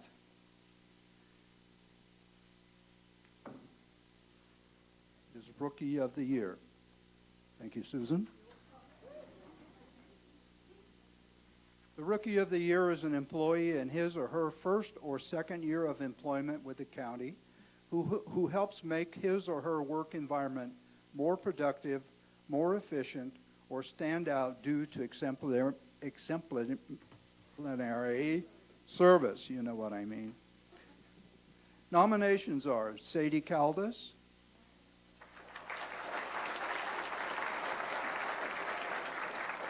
Aaron Carver,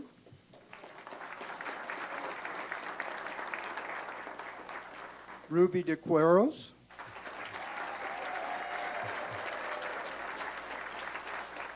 Leanna Johnston, Matthew Killigrew, Mike Parker, Wendy Shockey, Brandon Tripp, Taylor Wolf, and Corey Woods. And not in attendance is Linda Valente.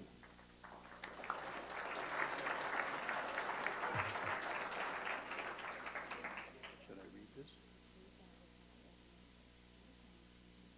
Okay. This year's Rookie of the Year winner started in 2017. This person has been instrumental in launching of the county's new website and elevating the county's presence on social media, including Facebook, Twitter, and Nextdoor. This employee has been credited with increasing county transparency and disseminating critical and timely information during emergencies. This year's Rookie of the Year is Taylor Wolf from the CEO's office.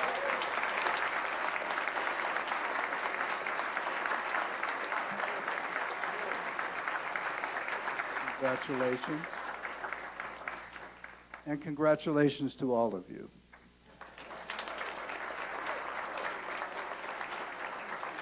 Next.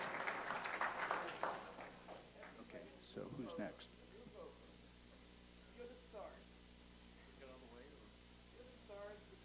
Supervisor Anderson, you be next.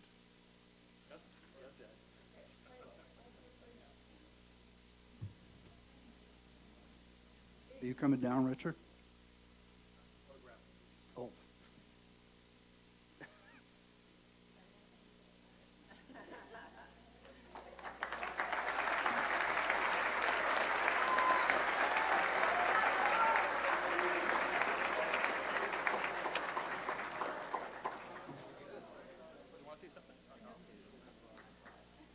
Well, my task is the Employee of the Year. I'm sorry, the Above and Beyond Employee of the Year. Don't give Susan a heart attack. The Above and Beyond Employee of the Year. The Above and Beyond Employee of the Year is an employee who consistently displays exceptional customer service to employees, clients, or the community. Examples include, but are not limited by circumstances such as rebuilding a relationship with a client or vendor, improving a service in an underperforming area, responding exceptionally during a trying time. The nominees are John Beckett,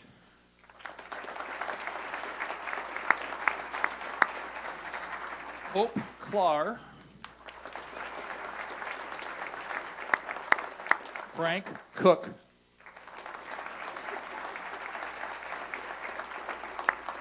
Angela Costa.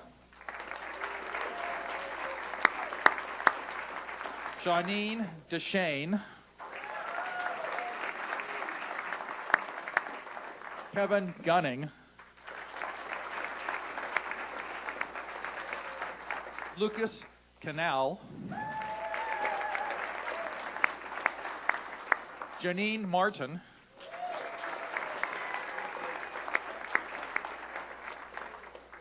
Chad McBride. Amy Moon. Joseph Ortiz.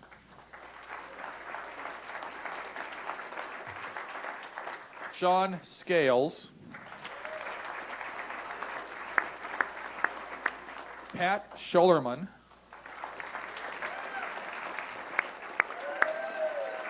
And not in attendance, Jeff Peterson.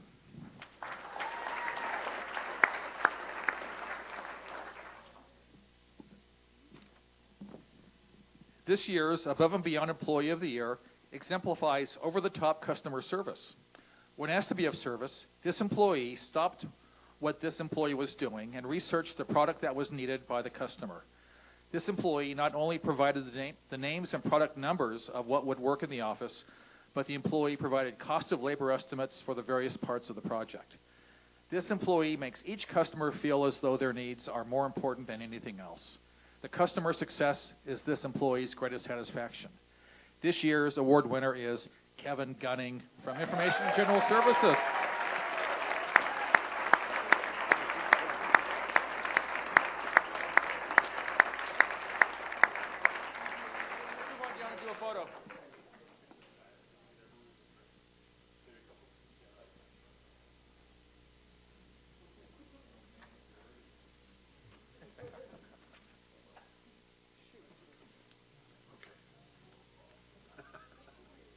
Actually, Kevin, why don't you stand right here in the middle?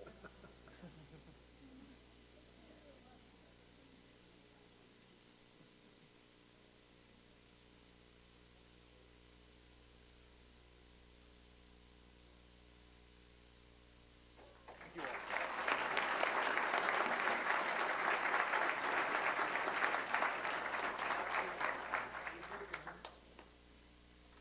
Oh, pardon me, sorry.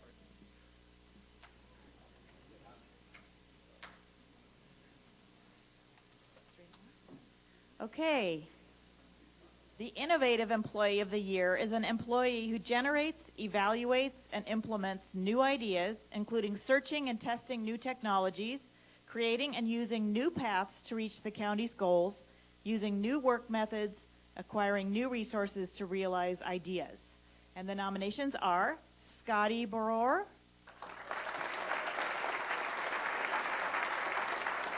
Cheryl Gonzalez,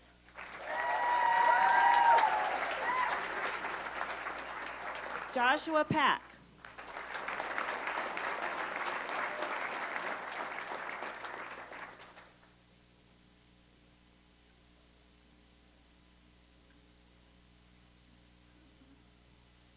this year's Innovative Employee of the Year successfully oversaw the implementation of the Ask Nevada County online citizen service request system to track and monitor service requests for a key operational area of the county. The Ask Nevada County system includes a free mobile app for users to access via smartphones. The system later branched out to provide customers a host of other services. The result is improved community relations between the county and its citizens. This year's Innovative Employee of the Year winner is Josh Pack from Public Works.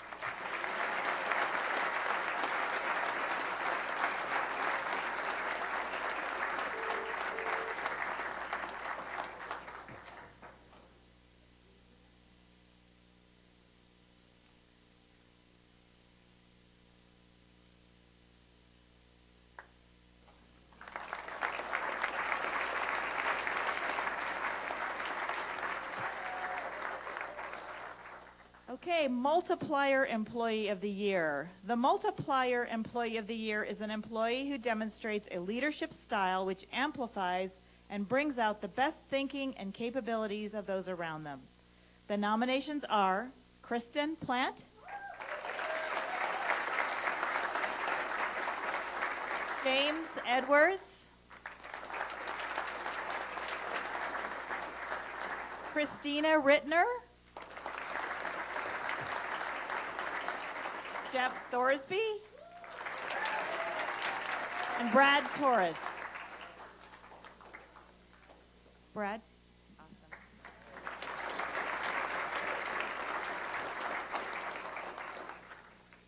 Congratulations to all of you. This year's Multiplier Award of the Year adds a level of expertise and enthusiasm to each of the projects the winner tackles each day. This person's motto is "One Team, One Dream," and this motto is lived out in such a way as to benefit all those that come in contact with it. Our winner interacts with a large variety of community representatives and county employees, which means the positive effect of our winner's expertise and enthusiasm is multiplied to a host of people. Jeff Thorsby from the Clerk of the Board Office is the Multiplier Award of the Year.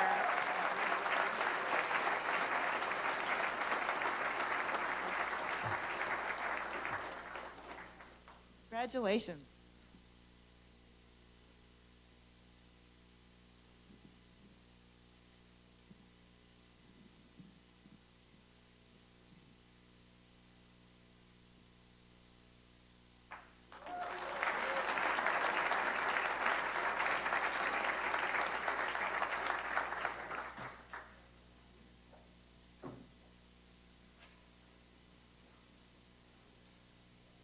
Okay. Collaborative Employee or Team of the Year. I got a lot of talking here. Okay, a team of individuals from within the same department or across departments who have successfully collaborated on a project that results in added value to county employees, citizens, or the community in general. The nominations are the Environmental Health Dream Team. Just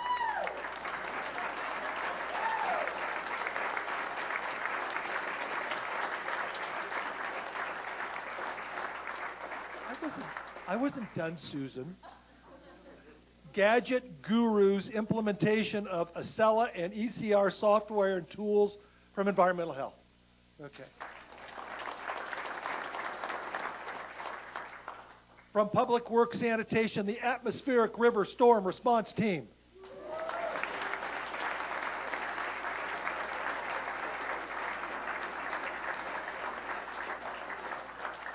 All team members, come on down.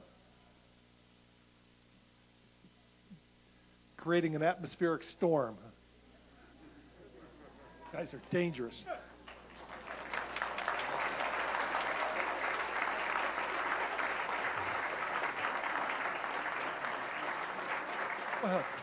Okay, let me move out of the way. Okay, atmospheric storm, get back up on the dais there. Wow. Okay.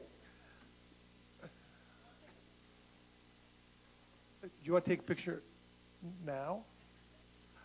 Do you need me to wait? Okay.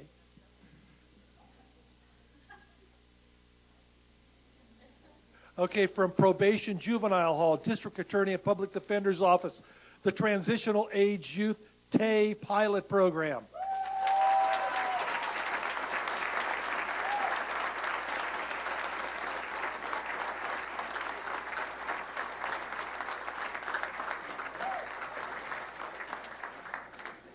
Okay. We want to take a picture again? Okay, fine. Go ahead.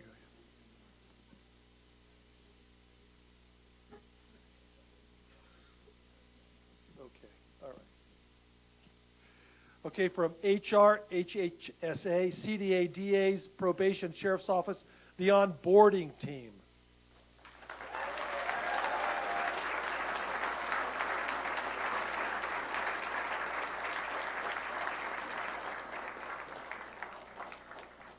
Okay, we're gonna get this picture here.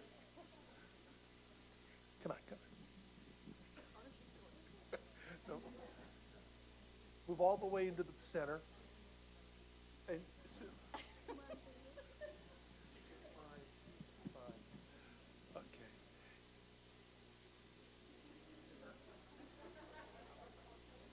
Taylor. Okay. Okay. Everyone go sit down now.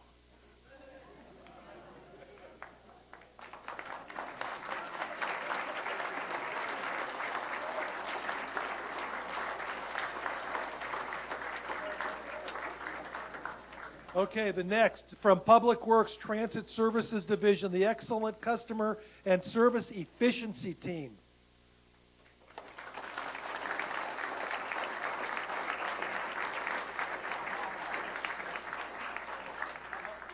Oh, yeah, it's gotta be you. Gotta be you guys.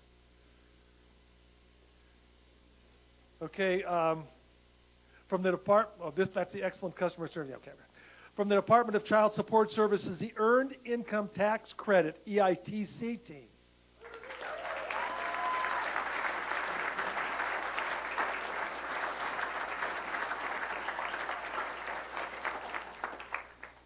Next, Stacy Manning, the Permit Processing Efficiency Leader.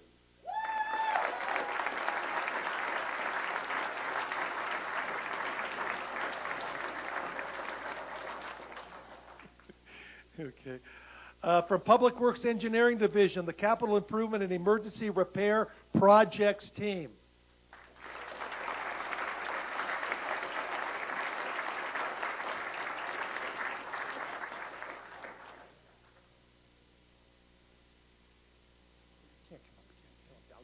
Okay, fine.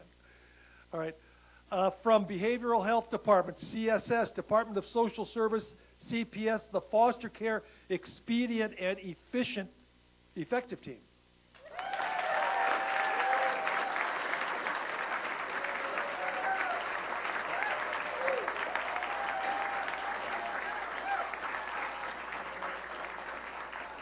Yeah, perfect.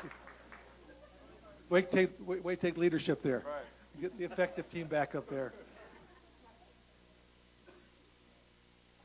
From the Behavioral Health Department, Adult Services, the Access team, behind the scenes.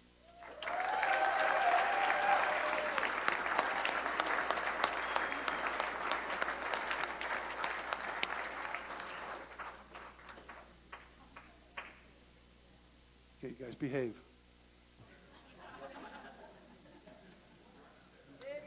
I've been waiting to say that a long time. Okay, and from Behavioral Health Department, the Behavioral Health Nursing team.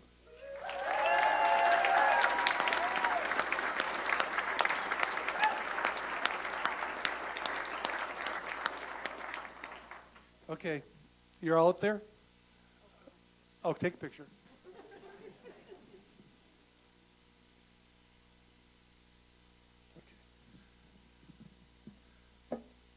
Okay, go sit down.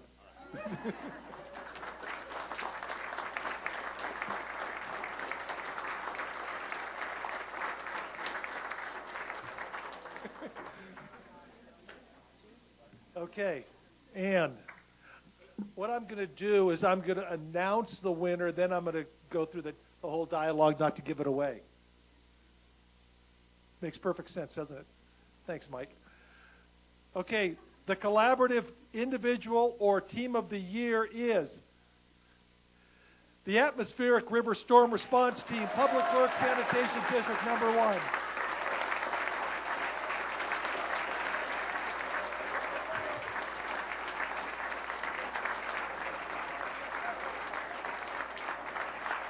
Yeah.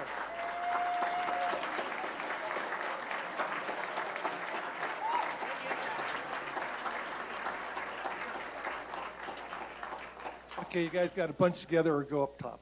Okay, the post office has a slogan that says, neither snow, nor rain, nor heat, nor gloom of night stays these couriers from the swift completion of their appointed rounds. This year's collaborative individual or team winner demonstrated the same can-do attitude.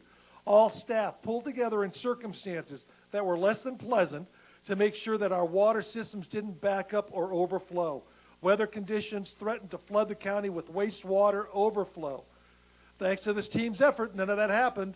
This year's winning team is the Atmospheric River Storm Response Team from the Nevada County Sanitation District Number 1.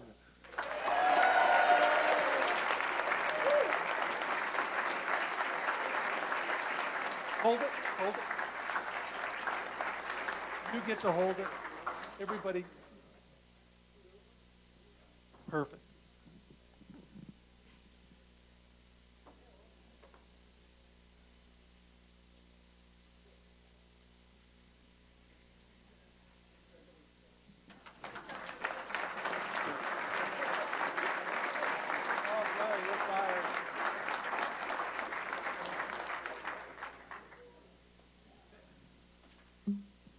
Congratulations.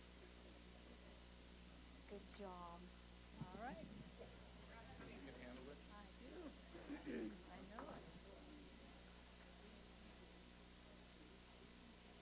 it. Okay, my job is to announce the Supervisor of the Year. I'll take my award. No, it's a joke. But I am the senior supervisor, and I will be leaving after 12 years. But I want to tell you all, it's been a privilege and an honor to work with you all. You give us a great name. You're deserving of everything that you get, probably a lot more. If I could give you all an award, I would. So be proud of yourself. Give yourselves a hand because you are a great group of employees.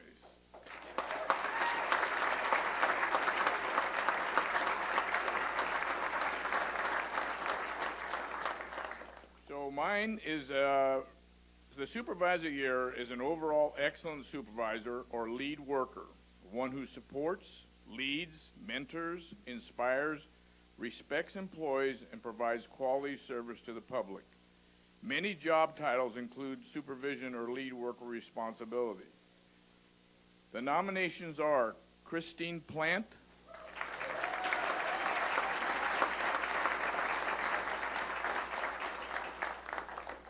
Michael Sipe,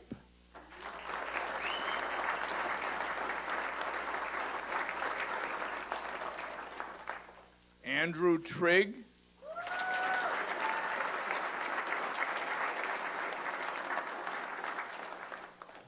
Deborah Wilson,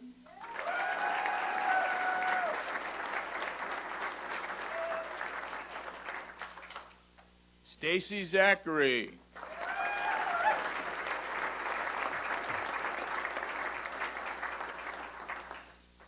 and not in attendance, Robin Van Valkenburg.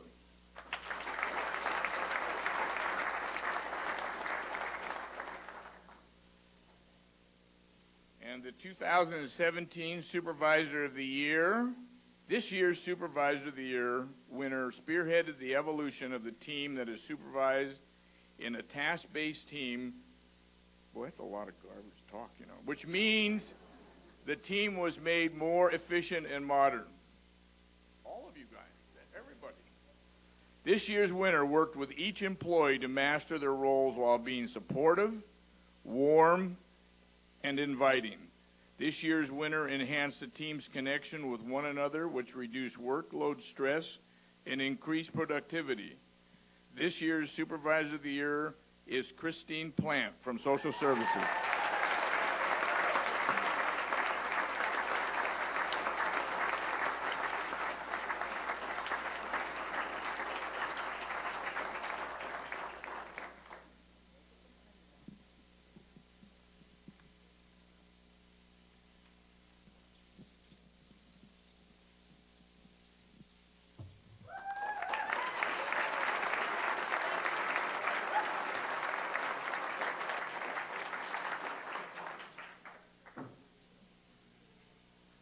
So I get to announce the Employee of the Year, and I do want to echo Supervisor Weston a bit. You know, I think, speaking for all of us, we take tremendous pride in the quality of our personnel here in Nevada County, and especially when we're dealing with state activities, in my case, CSAC, oftentimes your efforts shine through as an outstanding rural county, and of course, we love to take credit for it.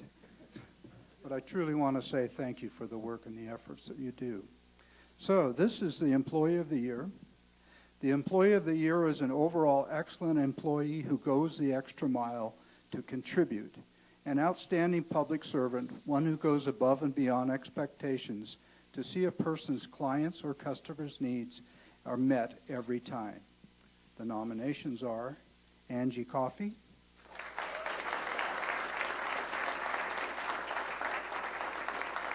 Karen Haggerty,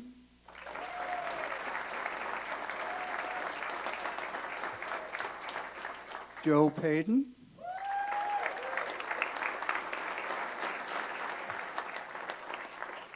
Micah Pierce,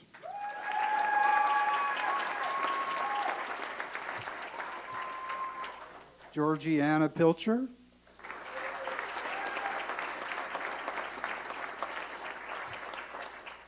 Jeremy Vance,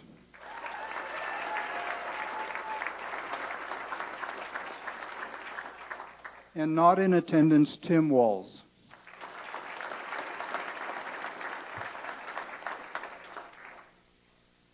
Drum roll. Ooh.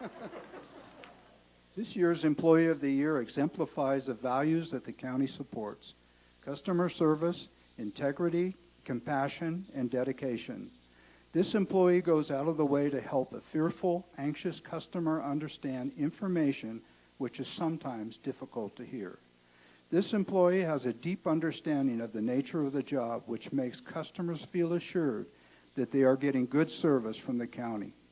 A longtime employee who has consistently displayed these characteristics. This year Employee of the Year is Georgiana Pilcher.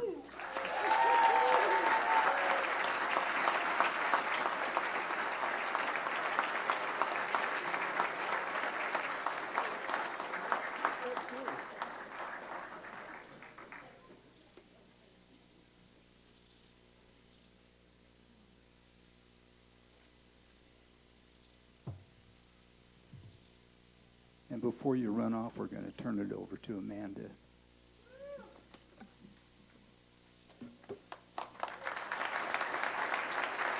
Thank you all. Thank you.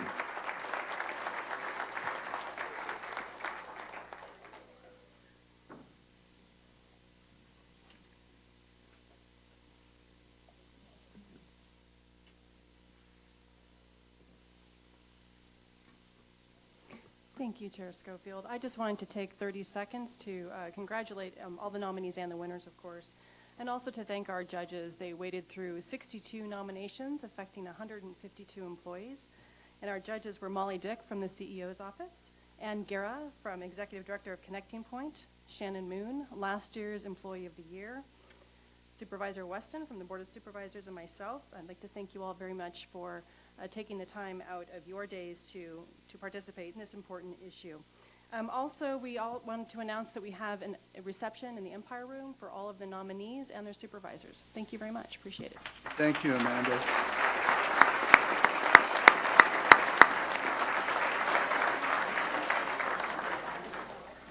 Thank you to everybody. We will be up there eventually. Thank you, Susan. Thank you for your work.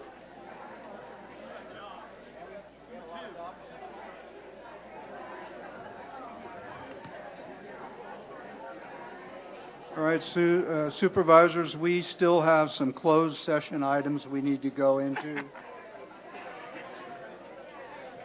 Yeah, we need county council to read us into the closed session.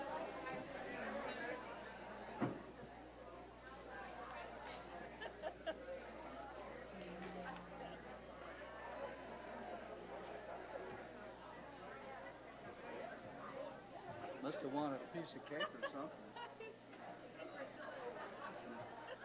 You read us in, Rick? Read us out. We have, Mr. Chairman, we have 3 closed sessions pursuant to Government Code Section 54956.8. The Board of Supervisors desires to hold a closed session regarding real property negotiations. The negotiator for the county is Tricia Tillotson, Director of Public Works, Michael E. Lahudi, Right-of-Way Manager, Project Manager with Bender Rosenthal. The negotiator for the Property owner, Dillon Property, is unknown at this time. Items under negotiation concern the price and terms of payment and the property interest to be obtained for a portion of a property located at 10108 Soda Springs Road, Soda Springs, California, APN 45-440-16. Second closed session is pursuant to Government Code Section 54956.9. County Council is requesting a closed session to discuss the following existing litigation cases. Evans et al. Versus County of Nevada, Nevada County Superior Court Case Number CU 15-08-1064, Sailing versus Keith Royal et al. U.S. District Court, California Case Number 213-CV-039 TLN EFB. And the last one is pursuant to Government Code Section 54956.9D1. County Council is requesting a closed session to discuss the following existing litigation case. Sullivan, a minor et al. Versus Lake Wildwood Association et al. Nevada County Superior Court Case Number CU 18-083052. Thank you, Mr. Affey.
So with, to read us out of closed session, with respect to SR 18-0668, nothing occurred in closed session, which is required to be reported out by law. With respect to SR 18-0670, the Sullivan litigation, nothing occurred in closed session, which is required to be reported out by law. The same is true of the Saline versus Keith Royal et al. Closed session. With respect to Evans et al. Versus County of Nevada, the Board of Supervisors has directed staff to file an appeal of the court's decision to grant a new trial, and that decision was unanimous. Thank you. Thank you, Madam Counselor. And seeing there are no announcements, this brings our regular meeting of July 17th, 2018, and we are adjourned.